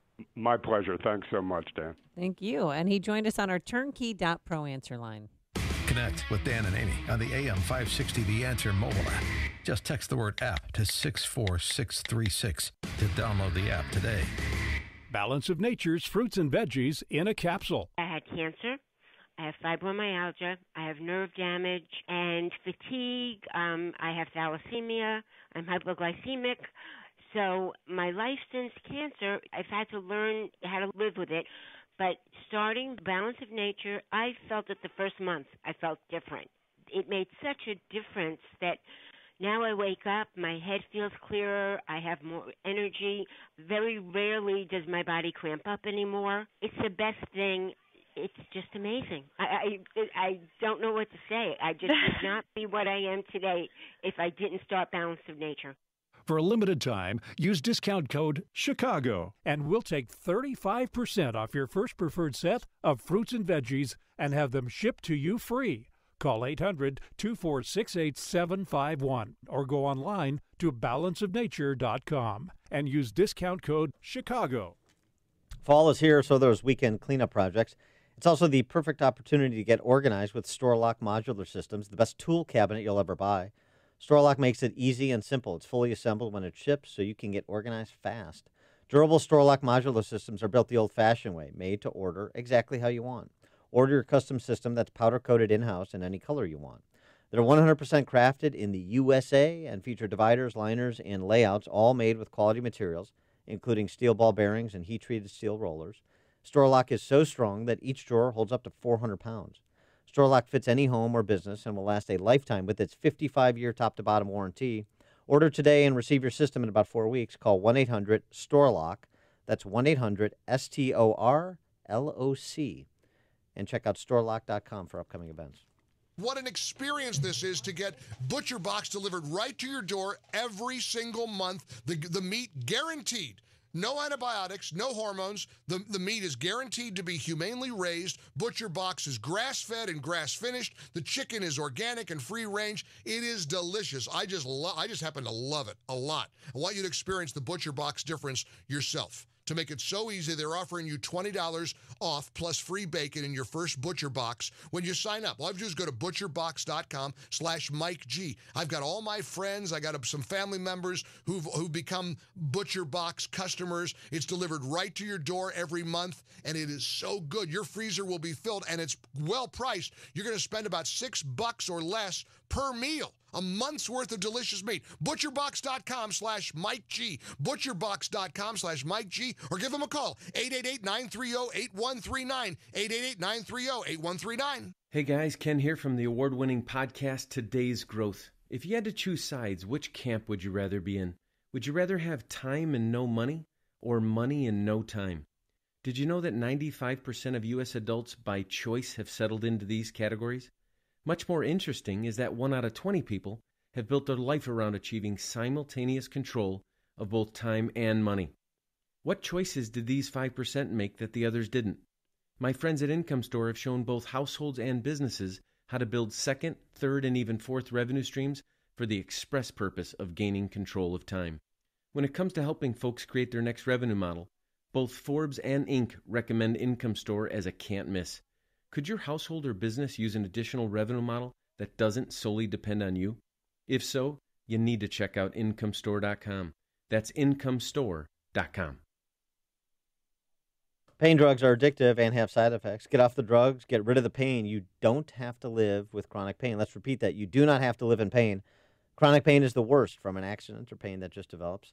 Dr. Ken Candido is one of the most respected and successful pain doctors in the world. Dr. Candido will work to find the source of your chronic pain and fix it. He teaches pain management around the world and has been voted one of Chicago's best pain doctors several times. Okay, you get it. He's the pain doctor you need. Dr. Candido of Chicago Anesthesia and Pain Specialists will help you get off the pain medication and all its side effects. You can get your life back. Drugs mask the pain. Find the source and fix it. Call Dr. Ken Candido and make an appointment with a cutting-edge, respected, and successful pain physician. Go to mypainchicago.com. That's mypainchicago.com. Thousands have been helped with their chronic pain. You be the next one. Get the phone number and all the info at mypainchicago.com. Nothing speaks louder about an auto dealer than a happy customer. And at Joe Cotton Ford, they have many. I had a 2001 Excursion. It was about 6 months old. We got T-boned. $29,000 worth of damage. Bent the frame. After a few months, got it back from you guys, and it actually drove and rode better than when I got it from the factory. Well, service visits are always top-notch. You know, your service department, starting with Dave and going down all your service riders, are just amazing. Another reason why folks keep coming back to Joe Cotton Ford. This month is Truck Month at Joe Cotton Ford, where you can save thousands on your favorite trucks and SUVs. Now's the time to get into a new 2018 Ford F-150. Once again, chosen as Motor Trend Truck of the Year. Joe Cotton Ford has hundreds in stock ready for delivery. No hype and no pressure. It's why generations of customers keep coming back to Joe Cotton Ford. Get to Joe Cotton Ford today and save big during Truck Month. Gary and North Avenue in Carroll Stream or at joecottonford.com. joecottonford.com. AM 560, The Answer. Good morning, Dan and Amy. Hey, some good news. It doesn't have to be until death do you part anymore. Oh, really? And I'm not talking about divorce. I'm talking about the other side of it. I'm talking about immortality. Well, sort of. Thanks to a sex doll rental company. Wait. Yeah. The innovators. UK's one of UK's first sex doll rental services is offering to make a replica of your dead lover. Oh. So that you can, that is so you can continue to enjoy one another's company. And have conversations with them? Mm-hmm. Jade, and do other things with them? Gross. Well, would you like to make a replica of your spouse? 312-642-5600 turnkey.pro answer line. 64636DA turnkey.pro text line. And I mean an anatomically correct replica. Wouldn't that be nice? You could actually, you don't have to wait till your spouse dies either. I'm thinking you could use it now. Some people perhaps would rather be with a facsimile than the actual. I don't know. Just saying, it provides some versatility for the relationship, you know? Mm-hmm. Mixes things up, keeps things exciting. Jade Stanley says business is booming now that she's offering these, sex doll replicas of people. We've got a lot of people who approach us who have dolls made that resemble a partner they've lost. It can be very beneficial for them and helps them keep a piece of their loved one. Oh. It provides them with comfort, and people don't always buy the dolls for a sordid reason, Amy, if you get your mind out of the gutter for a moment. We even get couples who want to experience a threesome, but maybe feel uneasy about seeing their partner with another person. If you just, what is going on in this world? Are you being serious? They want to have a menage a trois with a robot? This is a New York Post piece. This is serious business. It's also great for people who maybe feel socially awkward about approaching the opposite sex. What is that number? Let me see. Write it down there. Yeah. That's your homework assignment. 312-642-5600, turnkey.pro, answer line 64636. Type in DA, then a quick comment. Mm-hmm. I'm appalled.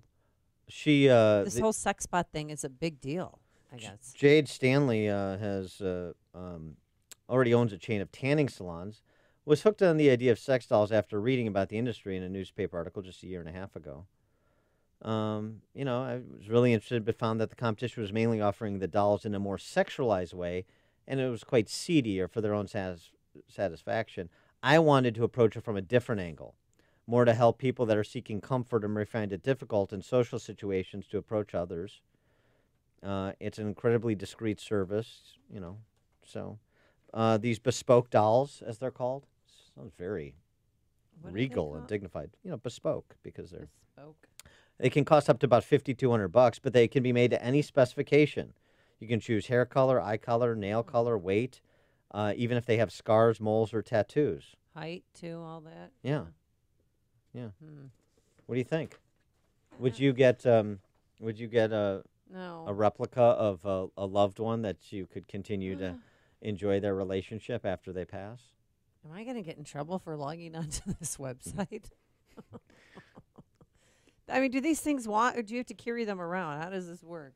I don't understand this whole thing. Well, these are all very good questions that you can ask at the seminar we're attending on the topic.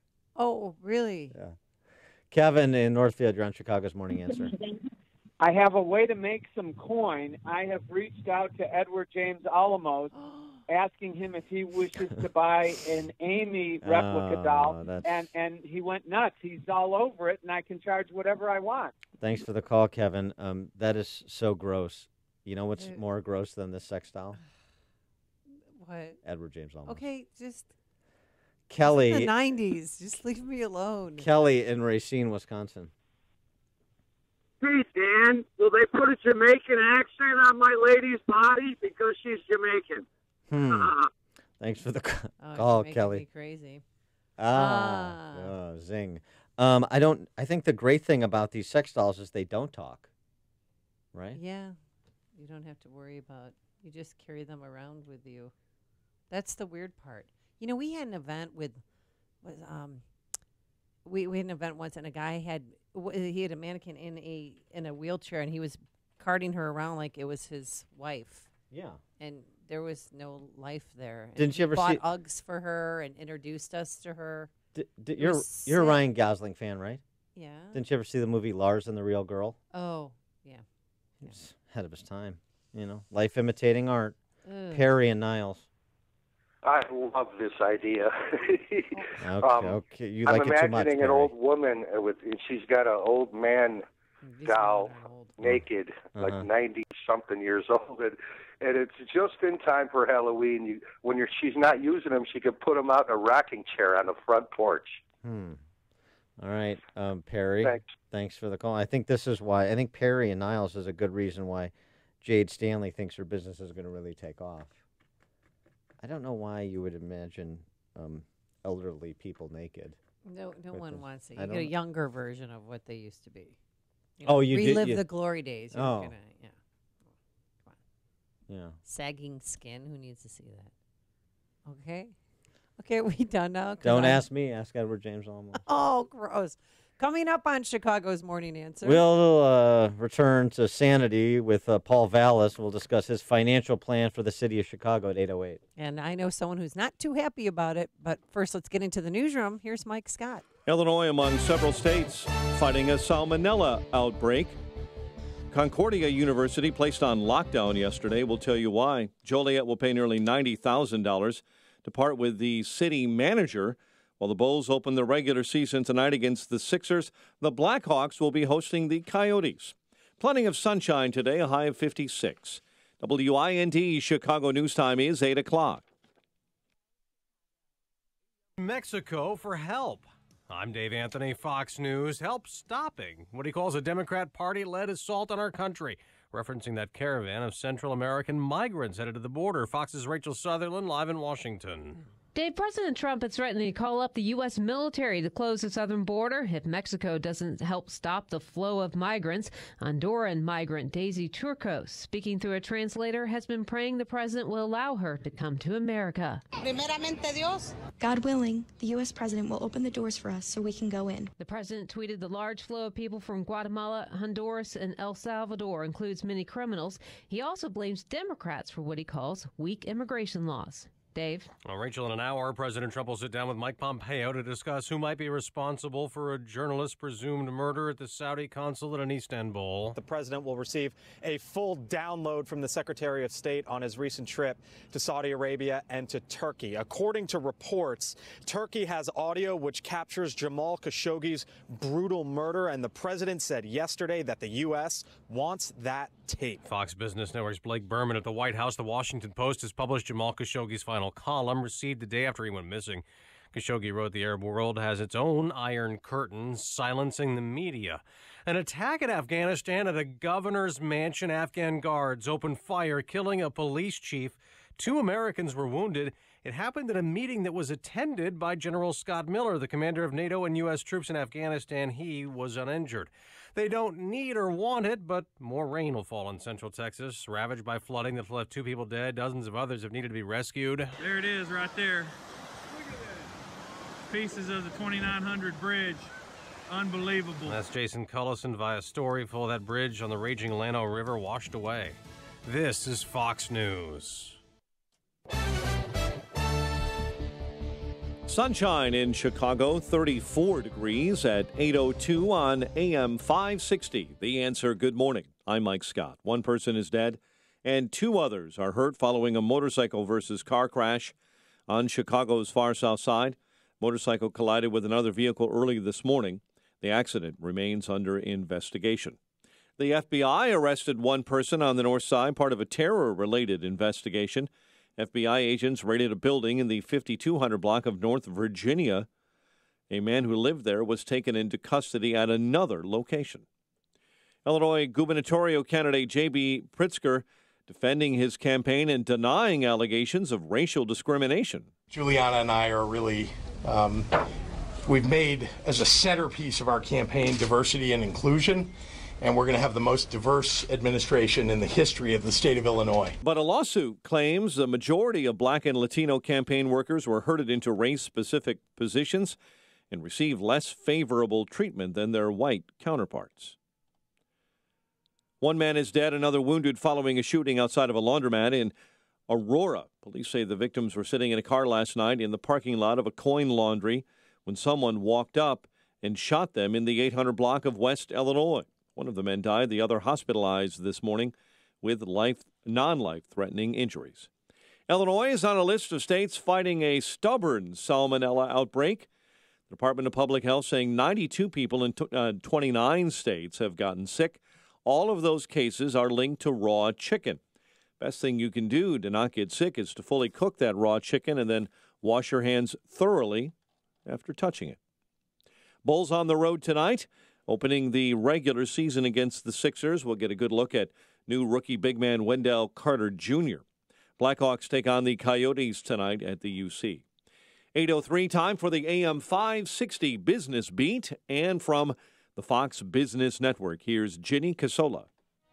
From the Fox Business Network, now that marijuana is legal in Canada, Aurora Cannabis, the Canadian weed company, is going public on the New York Stock Exchange on Tuesday, October 23rd.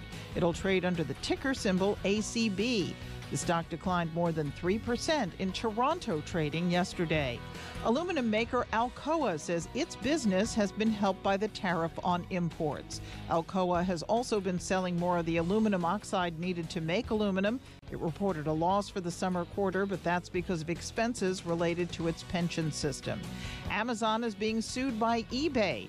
The lawsuit claims dozens of Amazon sales reps went on the eBay internal messaging system and recruited important eBay sellers, convincing them to switch to Amazon. The Dow dropped 91 yesterday. NASDAQ lost 2, S&P down a fraction. With the Fox Business Report, I'm Ginny Cosola. 8:05 and a check of traffic and weather on the way next on AM 560.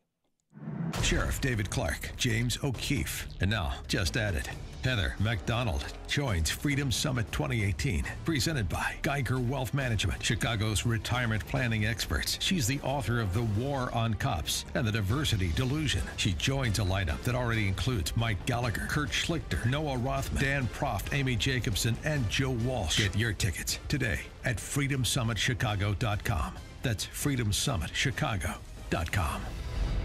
The following is a paid political announcement. Radical protests storm Washington. Far left extremists demanding their way or the highway. And you don't give power to an angry left-wing mob. Standing with them, Senator Joe Donnelly. Donnelly says he's one of us, yet time after time he stands with them. Voting against Brett Kavanaugh to be on the Supreme Court. Voting against President Trump's historic tax cuts. And Donnelly claims to be full of common sense. But he voted for the reckless nuclear deal with Iran that makes us less safe. Senator Donnelly, he just isn't who he says he is. Mike Braun is a political outsider, job creator, and doer. Mike Braun's one of us. He'll help President Trump make the tax cuts permanent, and he'll vote to confirm conservative judges like Brett Kavanaugh. On Election Day, stand with Mike Braun for Senate. I'm Mike Braun, and I approve this message. Paid for by Mike Braun for Indiana. All money managers may seem pretty much the same. But while some money managers may recommend high commission investment products, Fisher Investments avoids them. Some money managers may have hidden and layered fees. Fisher Investments never does. And while some money managers are happy to earn commissions from you, whether you do well or not, Fisher Investments fees are structured so we do better when you do better. In other words, we're structured to be on your side. Maybe that's why most of our clients come to us from other money managers. Talk with us and find out why so many experienced investors are switching to and staying with Fisher Investments. Fisher Investments, clearly better money management. Investments in securities involve the risk of loss. Visit us at FisherInvestments.com to find out what we can do for you. It's 8:07. Let's check the roads in the Alarm Detection Systems Traffic Center. Here's Jim Talamonte. Tri-State Tollway northbound, it is jammed this morning. Cicero to 31st, Roosevelt to Balmoral, and Dempster to before Lake Avenue. Eastbound Reagan Tollway delays are from the Fox River to 355. Veterans Memorial southbound, slow 290 to Lake. Northbound 75th Reagan Tollway, and then Roosevelt to Lake. Delays on the Edens outbound. You get past Church Street. It's 35 minutes. Montrose to Lake Cook. Inbound fine at 19. Kennedy inbound delay started Foster. 58 minutes. O'Hare to downtown. 38 from Montrose. 35 in the Express. Eisenhower an hour and 6 minutes. 390 to downtown. 50 minutes from Manheim. Stevenson an hour and 15 minutes. 355 to the Drive. Ryan 34 minutes. 95th to downtown. That's traffic. I'm Jim Talamonte from the Alarm Detection Systems Traffic Center on AM 560 The Answer. Chicago's Morning Answer continues next. Your official Chicagoland weather forecast from the 1 hour Heating and Air Conditioning Weather Center with our meteorologist, Kevin Snyder. A full day of sunshine today with a high 56, then a clear night, low tonight 42. Tomorrow becoming cloudy and it will be increasingly windy with a shower in a few spots, wind gusts up to 30 miles per hour, high tomorrow 57. I'm Kevin Snyder on AM 560, The Answer. At 8:09 on AM 560, it's time for a dry basement and a healthy home. Time to call Permaseal, 800-421-SEAL. Chicago's Morning Answer continues after we check our temperatures. 34 now at O'Hare, 41 along the lakefront. Next news, 8:30. Chicago's Morning Answer with Dan and Amy continues next on AM 560, The Answer. This hourly segment is sponsored by the Townstone Financial Show, Saturday afternoons at 1. Nobody values your mortgage business like Townstone. Listen and call for the best advice. This is Chicago's Morning Answer with Dan Proft and Amy Jacobson on AM 560. The Answer.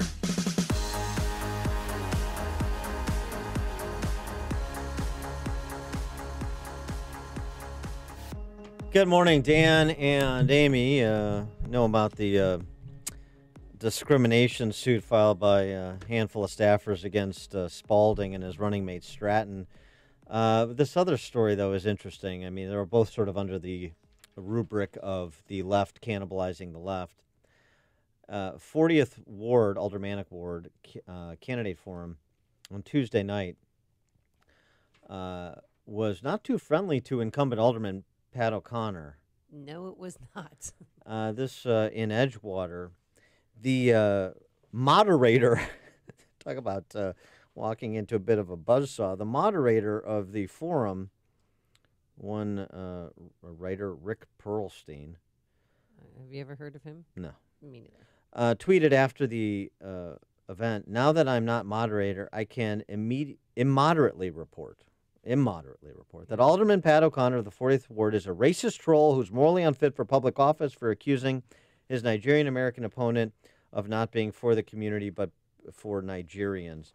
Here's the exchange, and this is important in the context of the mayor's race, which I'll explain again momentarily. Here's what Alderman Pat O'Connor said. First and foremost, your comments show how little you do know about what goes on in the city of Chicago. Liberals are out. In the city of Chicago, voted for that investment in the West Side on the same day that they voted for the Obama Library on the South Side. It was a historic day in the African American community. Now, if you want to talk about when you run for community, this is your fundraising invitation. It doesn't talk about community. It talks about building Nigerian power in Chicago. Now, I mean, for God's sake, if you want to talk about being part of a community, and this is how you're going to raise your money, I can't understand how you expect that. We can play that way. And this is about him supporting the building of the police academy, which apparently the audience didn't support. His opponent, one of the opponents he's referencing, is a gentleman named Ugo Okere. He's the Nigerian American. He responded to O'Connor.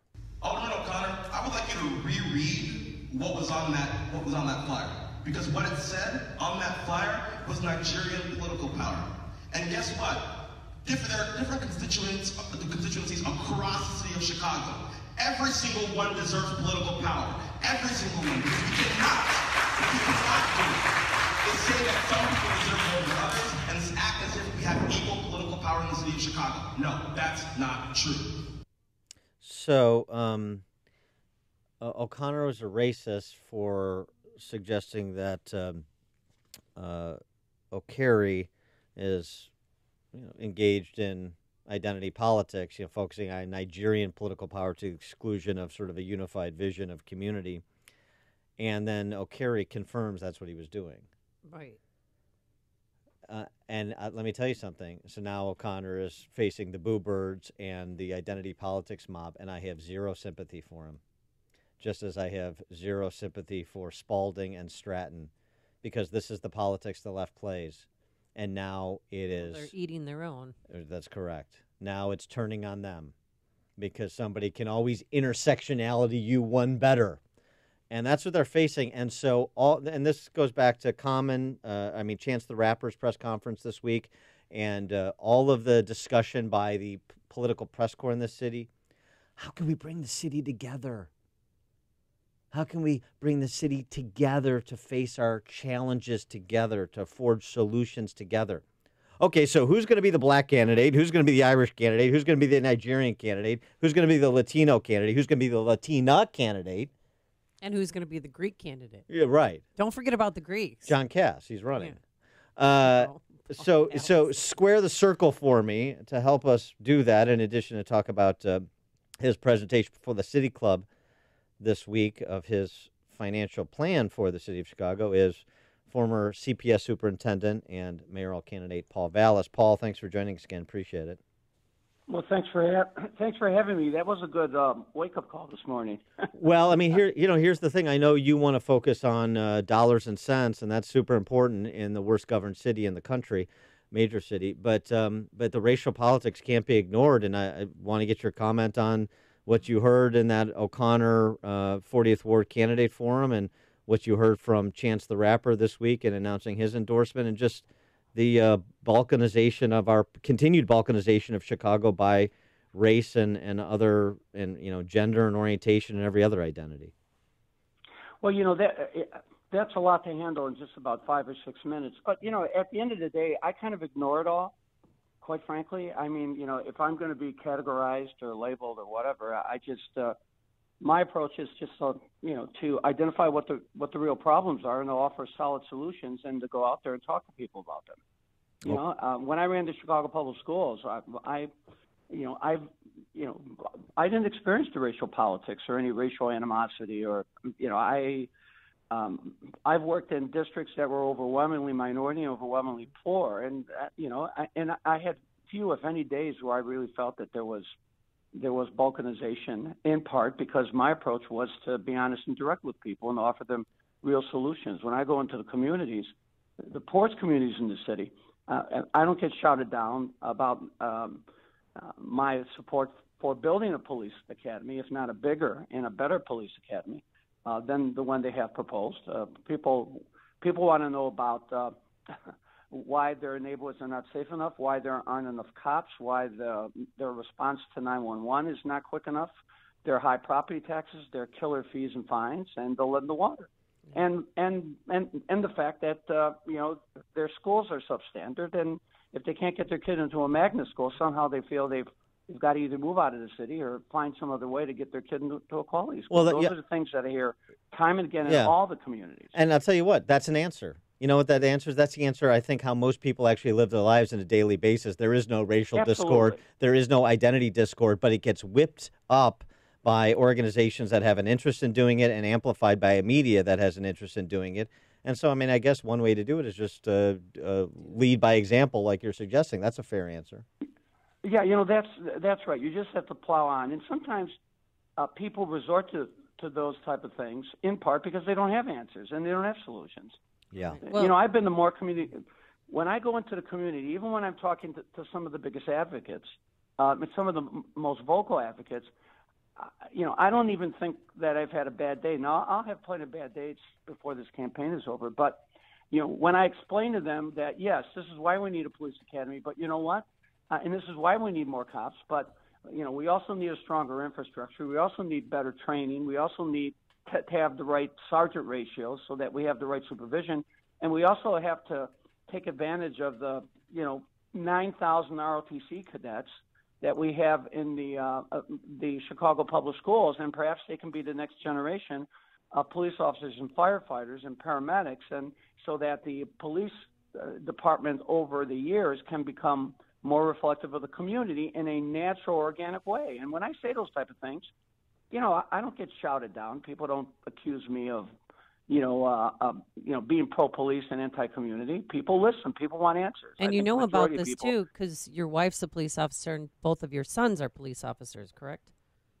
Absolutely. Absolutely. And they're great cops. And my boys are wonderful cops. They're wonderful police officers. And as you know, my older son was a combat medic with the 5th Marines. He was in combat. And my younger boy was in the Marine Corps. And they're just extraordinary. They love being police officers. They are well received by the communities that they serve in.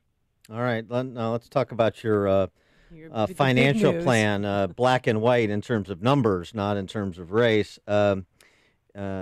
Your plan includes $250 million in additional property tax increases over the next 5 years, while instituting a cap at 5% or the rate of inflation, whichever is less, as part of that.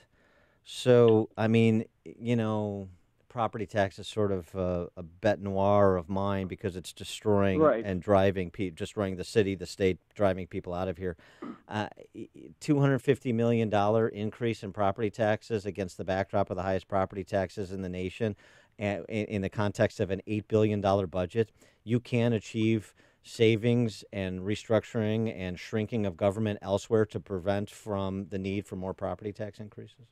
Well, what I did was I looked at 3 things. First of all, my approach on all of my budgets has been to lay out multi-year budgets, like 5-year plans. That's how I turned $1 billion structural deficit in Chicago Public Schools into $1 billion in cash balances when I left, and 13 bond rating upgrades, and operating in a property tax cap that I've recommended for the city. But basically, what I've said is, look, we're going to have some sort of an agenda at the state level that's real and practical, that can be phased in over 5 years. And the things I've articulated are all things that are there and things that are doable. And then I've laid out a whole series of measures to bring spending under control over the next 5 years, so that instead of asking property taxpayers to finance the remaining pension obligations, which are well over $1 billion, because that's how much they're going to have to increase. That's how much they're going to have to increase funding for pensions because of the state mandates. I've said what I'd like to do is I want to be able to accomplish these other things on the state and on the spending side, so that we can, in effect, limit property tax increases to 5% or the rate of inflation, whichever is less. And that's individual increases. So whether you're a homeowner, you're a business, for that matter, or you're a landlord, you're never going to see your property taxes. The rate of inflation has been about 2 to 3%. You're never going to see your property taxes grow by more than 2 or 3%. I think that would be a reasonable approach to take over a 5-year period, and that's the way we have to. That's the way we have to approach it. And what I've tried to do, as you can see by my city club speech, is to be very specific in articulating the areas, for example, that I would cut, and some of the ideas I have at the state level, as well as what I would do on the revenue side. Well, I mean, I appreciate your candor in saying, just telling us like it is, but I am, as a Chicagoan for the past 22 years, I am so sick of paying higher property taxes. I feel like I'm paying for the sins of the politicians, the people that were irresponsible in the past. And is there any other way you can do it besides raising our property taxes? Well, yeah, I mean, there is. Going to get in a constitutional amendment to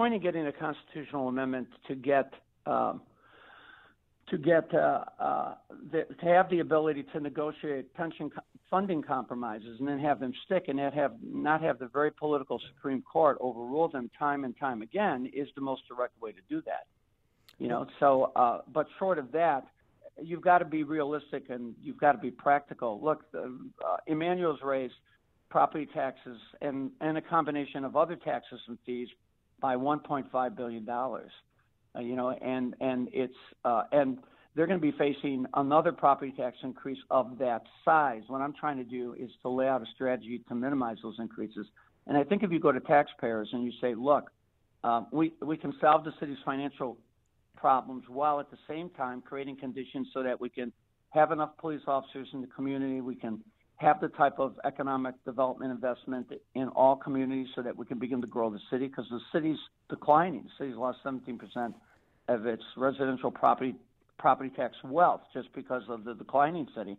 I mean, if somebody said we can do this and never raise taxes beyond the rate of inflation or 5%, whichever is less, and again, it's been historically the last 10 years been about 2 to 3%, I think people would consider that to be prudent financial management. But I've never been one to present proposals that were not substantive. Worst case scenario, right. Those are the conditions that I can create, I believe. Well, just in terms of what's realistic, though, you also suggest new revenue from Chicago casino, from legalization of recreational marijuana. So dope and gambling is our path to prosperity. Well, the reality is they're going to legalize cannabis. Yeah. So I think the point that I'm making is if they're going to legalize it, let's make sure we get our fair share of tax revenue. Because, in the past, the state will pretend it's like the lottery. We're going to legalize cannabis, and the money's going to go into the school funding formula, and we're going to get that. Then it's going to be smoke and mirrors, and then it's not going to have an impact whatsoever. So I'm going to say if it is going to be legalized, we might as well get a share of the revenue like they've done in Colorado and other states. And at the end of the day, too, if we have an opportunity to basically get a casino, let's take advantage of it, and let's secure the money so that we can use some of that money to avoid property tax increases. But I'm not offering those as single solutions. What I've done is at the state level is lay out an agenda of 5 or 6 things, because I believe we need to go to the state with an agenda. Local governments are always screwed, pardon the expression, when it comes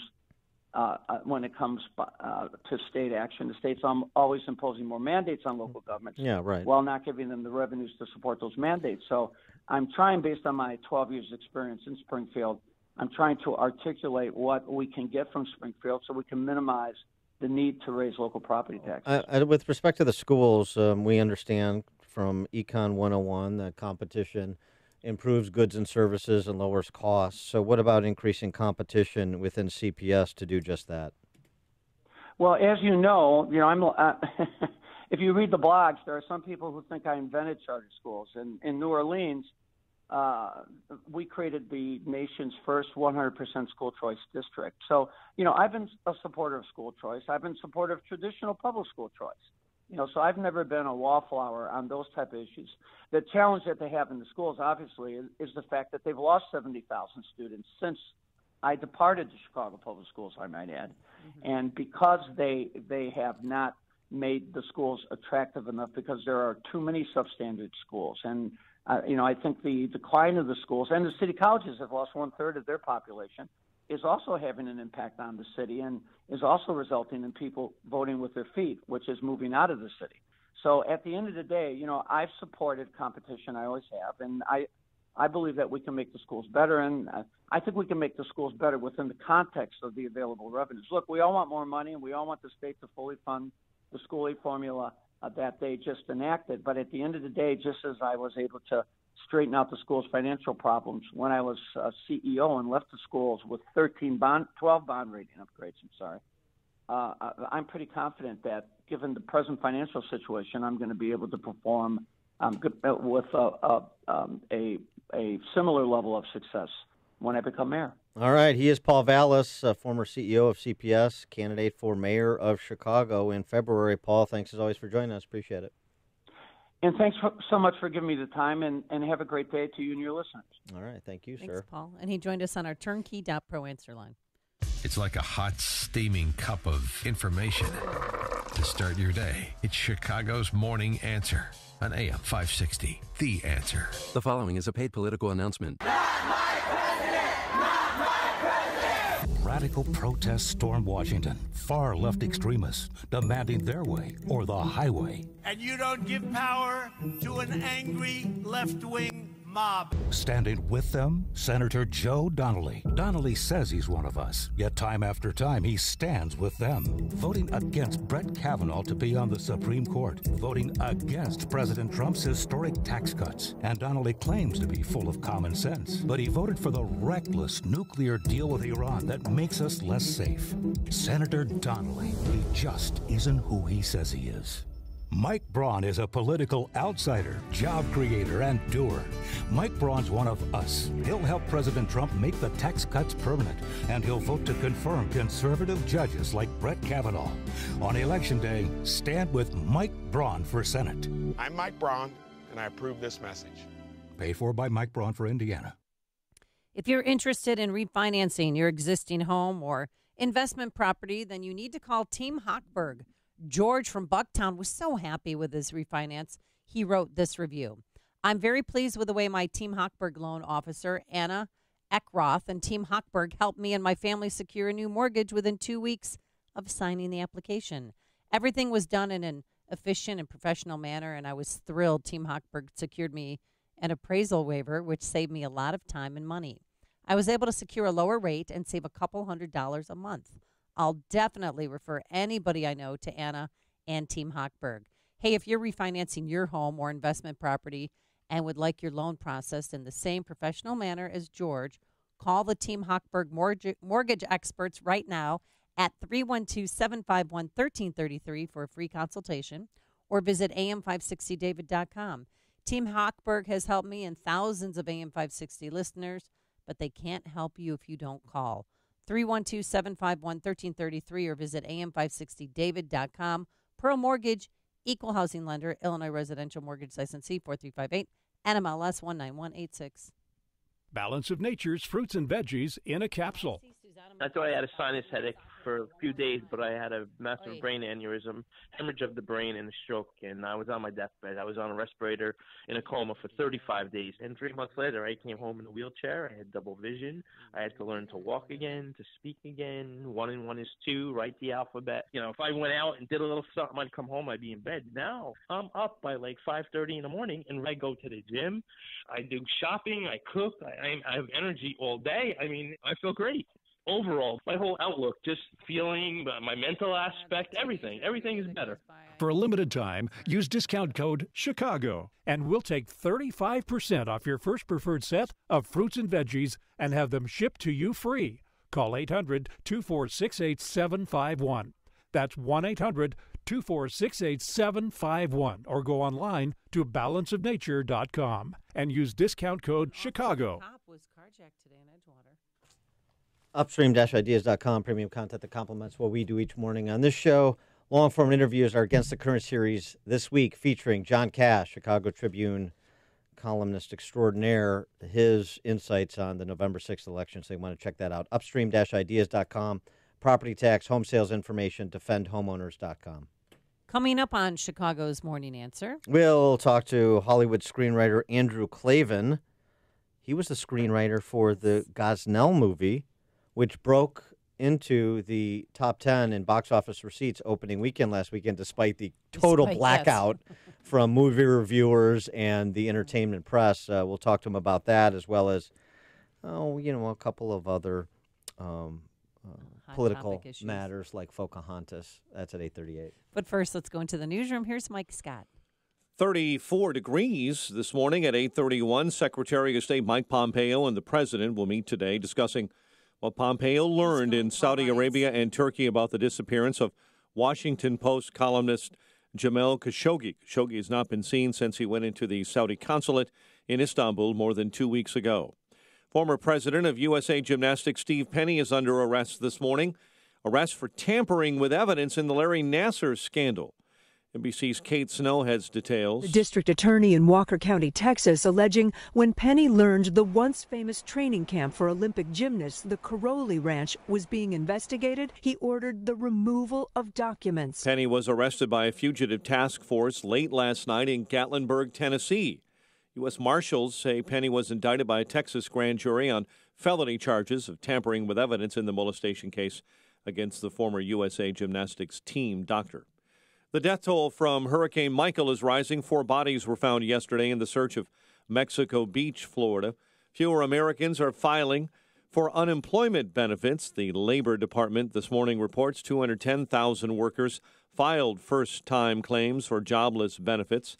Meantime, the job recruiting website ranking Pittsburgh as the best city in the country to find a job. St. Louis came in at number 2 on that list. Here in Chicago, 1 is dead, 2 others hurt following a severe motorcycle crash. 5 are in custody following an armed carjacking and police chase. It happened in Chicago as a woman had her SUV stolen by a group of 5 men. Suspects were pursued, then ran away, but police soon caught up with them.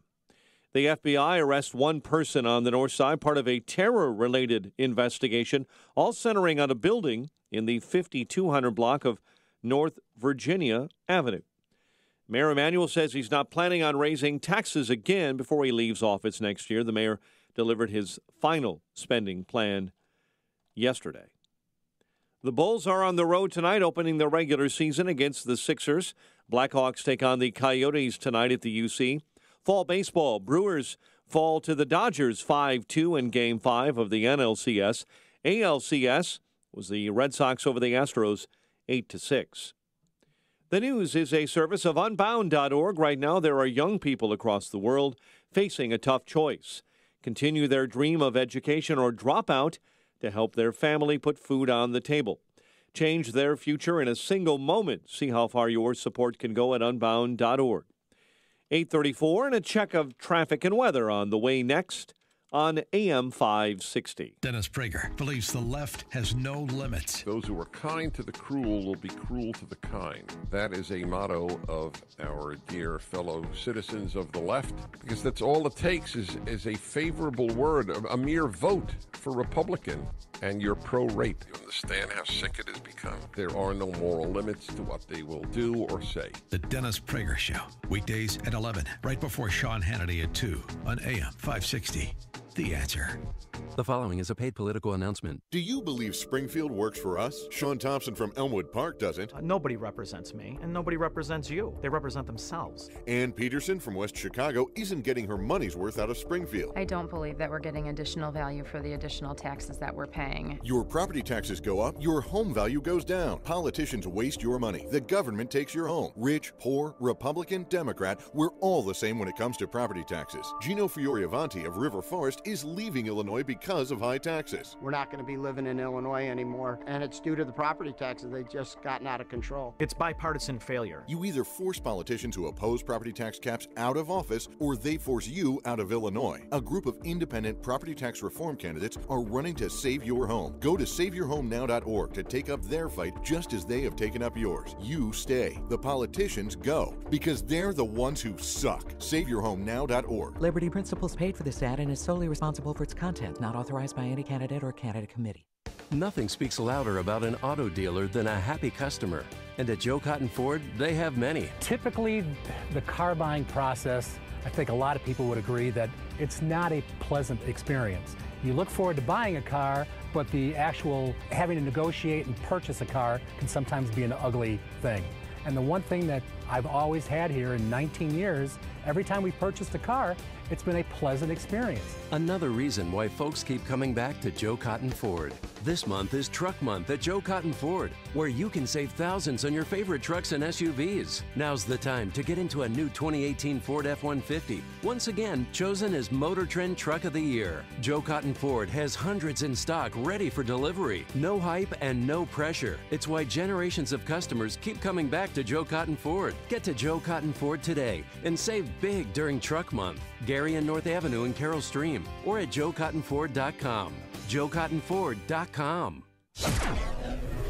It is 8:36, and for you, a check on the roads in the Alarm Detection Systems Traffic Center. Here is Jim Talamonte. Kennedy inbound, heavy Montrose to the Burns Circle, 58 minutes. O'Hare to downtown, 46 from Montrose, 43 in the Express. Outbound 43 minutes to the airport. Edens is 19 minutes, Lake Cook Junction, and outbound 35.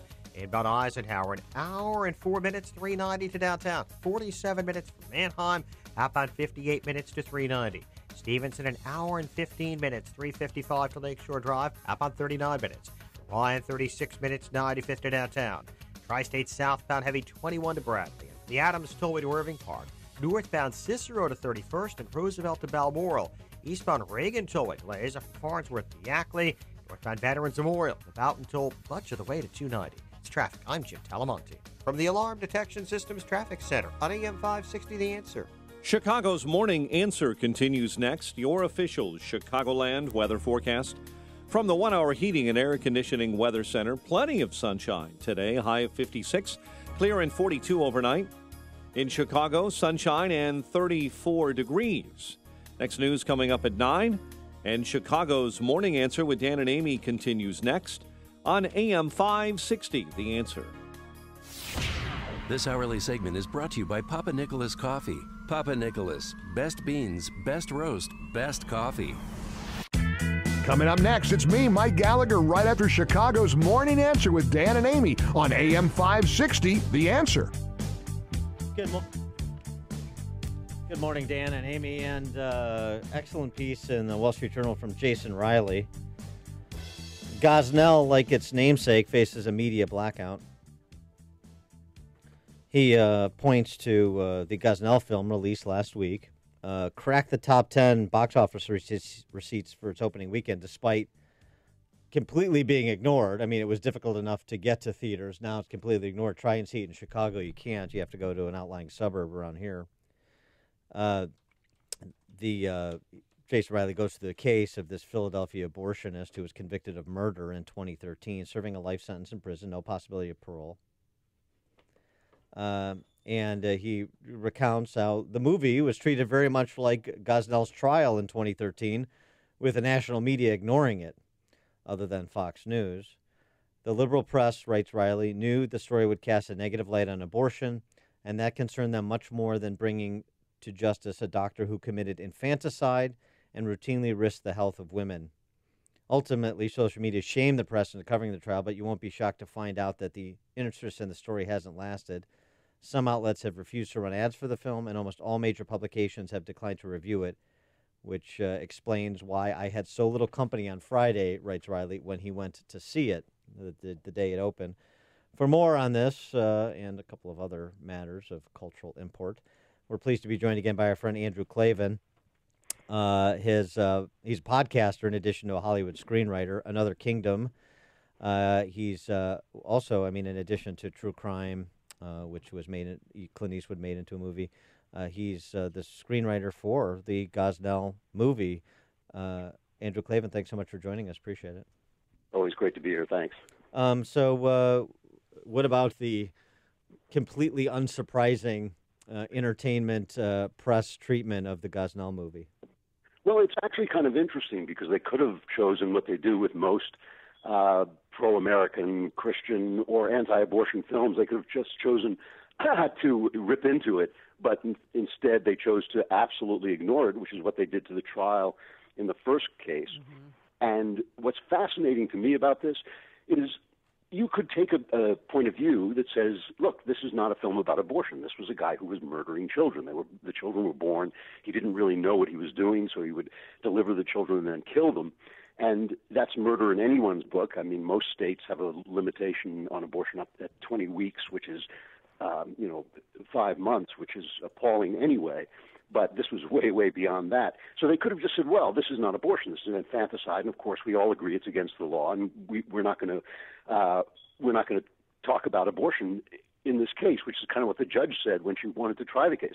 But instead they ignored it, which really speaks to me about a sense of guilt and shame about what they're supporting in the first place. They could have made the argument that it wasn't about abortion, but they didn't because they know it is. Well, that to me is what really reveals where they stand. The other thing, though, too, is they want to continue to prop up the narrative that no abortionist is Kermit Gosnell and every pro-life activist is Eric Rudolph. Well, that's right. You know, the scene in the movie that is the scene that kind of is a linchpin of the movie is when they try to bring forward a witness, the good abortionist, the person who doesn't do these things, who follows the law, and on the witness stand, and this was right out of the trial, I took this right out of the trial transcript, on the witness stand she describes what a real abortion looks like, and it doesn't look all that different from what Kermit Gosnell was doing. And I think that's why they cannot cover this story. They could make an argument, but they don't. They just turn their eyes, they put their hands over their eyes like the monkeys in the See No Evil, trilogy, Trinity, and they just ignore it, because once they start talking about it, they really have to confront what this is. And, you only have to listen to the kinds of language that Planned Parenthood and other pro-abortion people use when they talk about women's health care and a woman's right to choose. And, even the word abortion is kind of, a cleaned up word for what really is going on. I'm not going to describe the process because it's too disturbing to talk about on the air, but, it really is. It's something that we need to confront in ourselves. It's something we need to ask ourselves about, right and left. We need to ask ourselves if we want a society that knows how to deal with unwanted children and what to do with them, because it's not going to go away by us pointing fingers and screaming at one another. We need to develop a culture that welcomes children into the world and has a place for them. Well, so this movie's about his 30-year killing spree and the political and media establishment that tried to cover it up. How is that portrayed in the film? Well, it's what it is it's an arrest and trial drama. Obviously nobody wants to go to the movies and watch gore and bloodshed, and that's not what we were trying to do at all. This is a story about an investigation and a trial, and they worked very hard to make sure it had a PG-13 rating. But in the testimony and in the investigation, it comes out that this thing was reported again and again. There were complaints about this guy again and again. There's a stack of complaints that was big enough to make it like a 1,000-page book. Wow. But nobody wanted to go near it. They did not want to put abortion in a bad light. And so again and again, they closed their eyes to the abuse of poor women, the abuse of black women, the abuse of people who had nowhere else to go, and they just closed their eyes because they did not want this issue to come out. Everybody knew that you did not mess around with the abortion factory, and that was why it got covered up. I don't ask this often, but I think it's an important question. The personal consequences, career consequences to you. I mean, you're somebody whose books have been optioned into huge movies, true crime, Clint Eastwood, Don't Say a Word. What is your outspokenness as a conservative and doing projects like this done to your standings, quote unquote, in Hollywood? Well, there's no question. I don't know how much of it was intentional, but there's no way to tell. But there's no question that it curtailed my Hollywood career, which was for several years a very good one. I mean, I was selling multiple scripts in a year, and that all dried up the minute I started to speak my mind about political issues and issues like this. I have to be honest with you, though. I have never lost a minute's sleep over this. And the reason is I see the role of being a writer as the role of searching for and speaking the truth, even when you're telling stories, even when I'm making up crime dramas. I mean to tell the truth about what people are like and what they do to each other and how those systems work. And there are some truths you can only tell by telling fiction, by telling stories. To live a life in which I'm curtailed in what I can say for fear that some fat cat producer isn't going to like me anymore, that's not a life I'm here to live at all. And so I'm never just my view of my own work is not a careerist view. It's a view of trying to do something that appeals to people and entertains people, but also speaks to the real world insofar as I'm capable of doing it. So, it's never been, I'm not a martyr, I'm not a hero, it's none of that stuff. I just do what I do. And if it costs me in Hollywood, really, that's really does not keep me awake at night at all. Is this one of your proudest projects? I mean, do you put your heart and soul into this? And tell me what I have to tell you, the great Pulitzer Prize-winning cartoonist Michael Ramirez sent me a picture a cartoon he had done of the Gosnell trial of babies in the guise of Holocaust victims behind a barbed wire fence, and I posted it above my desk. And every day that I sat down to write this script, I felt that presence there very powerfully, and I felt, I really felt like I had them sitting on my shoulder. I had to do a good job. I did the best I could. I'm proud of the way it came out. Nick Searcy, the actor, directed it, and he did a great job as well. But yeah, that's something, you don't mess around. You're telling a true story. There are victims. There are people who are watching you from another plane, and you got to be responsible to them. Outstanding. I want to get your take on the controversy du jour this week, Elizabeth Warren. A fellow sort of maverick movie maker in Eli Steele, the son of the great Shelby Steele. Eli's great himself. He did this documentary, How Jack Became Black. We've had him on the show promoting his documentary, which is excellent. If you haven't seen it, you're missing out. He had a good piece at Fox News website yesterday, and you just asked this simple question. If we had spent the last 50 years moving toward character instead of skin color as a much more sensible way to define ourselves, would anyone outside of Warren's family and friends care about Warren's heritage? Why should they? That is so true. By the way, that is a wonderful documentary, How Jack Became Black. And it is so true that the entire system of identity politics is simply racism with a smiling face. And it is just, when I talk to college kids, they always phrase their questions in terms of skin color. And it's like, it's not a question of being colorblind. We can all see what color people are. It's a question of moral apprehension. It's a question of saying, I choose to overlook this little sheath of skin that's on you, and I choose to look at you as an individual and make my decisions that way. And, you can hear on TV this machinery for translating every single issue into race. I was watching a news program where they were talking about, Trump said something, it's a dangerous time, a scary time for young men. And they translated into, it's a scary time for young white men. And I thought, well, he didn't say that. It had nothing to do with that, Right. You can disagree with him, but why does everything come down to this? Racism has always been a way of setting people against one another, of dividing people for reasons of power. It remains that in the form of identity politics. It's a way of turning Americans against one another so that they can make the argument that you need the government to take care of you. It's either right to look at people according to the color of their skin, or it's wrong. And I think it is obviously wrong, and we should just stop doing it, and we should stop allowing the press, which is the left, to do it as well. Well, going back to President Trump and what he said, a scary time for young men, do you believe that it is?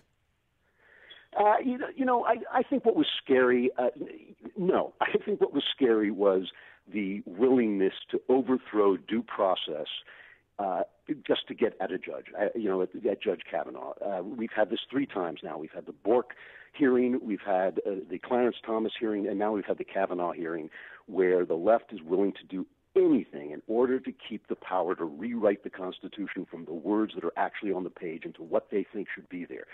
And you do not see this. You do not see this the other way around. They can talk all they want about delaying Merrick Garland. They didn't try to destroy the guy's life.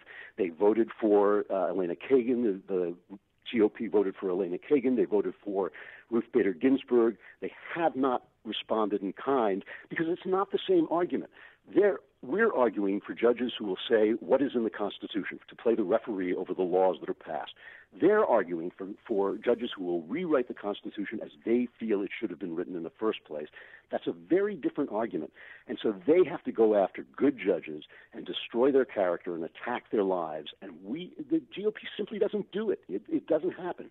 And so I think it was a scary time for America. I'm so happy it worked out the way it did, not just because I think Kavanaugh will be a decent judge, but because I think it was a beautiful thing to see politicians stand up to what was, in fact, a mob being encouraged by the press and by people in power to just destroy a guy without due process. That's scary. I think that's scary for everybody because anybody can be destroyed. Anybody can tell lies about you. Anybody, your ex-husband, your ex-wife can call your employer and start saying things. And if you don't have the presumption of innocence, you just can be destroyed so easily. That's Andrew Klavan, and by the way, your answer to what it means to be a writer should be like cut and pasted and broadcast in every lit class at high school and college around the country. It was great.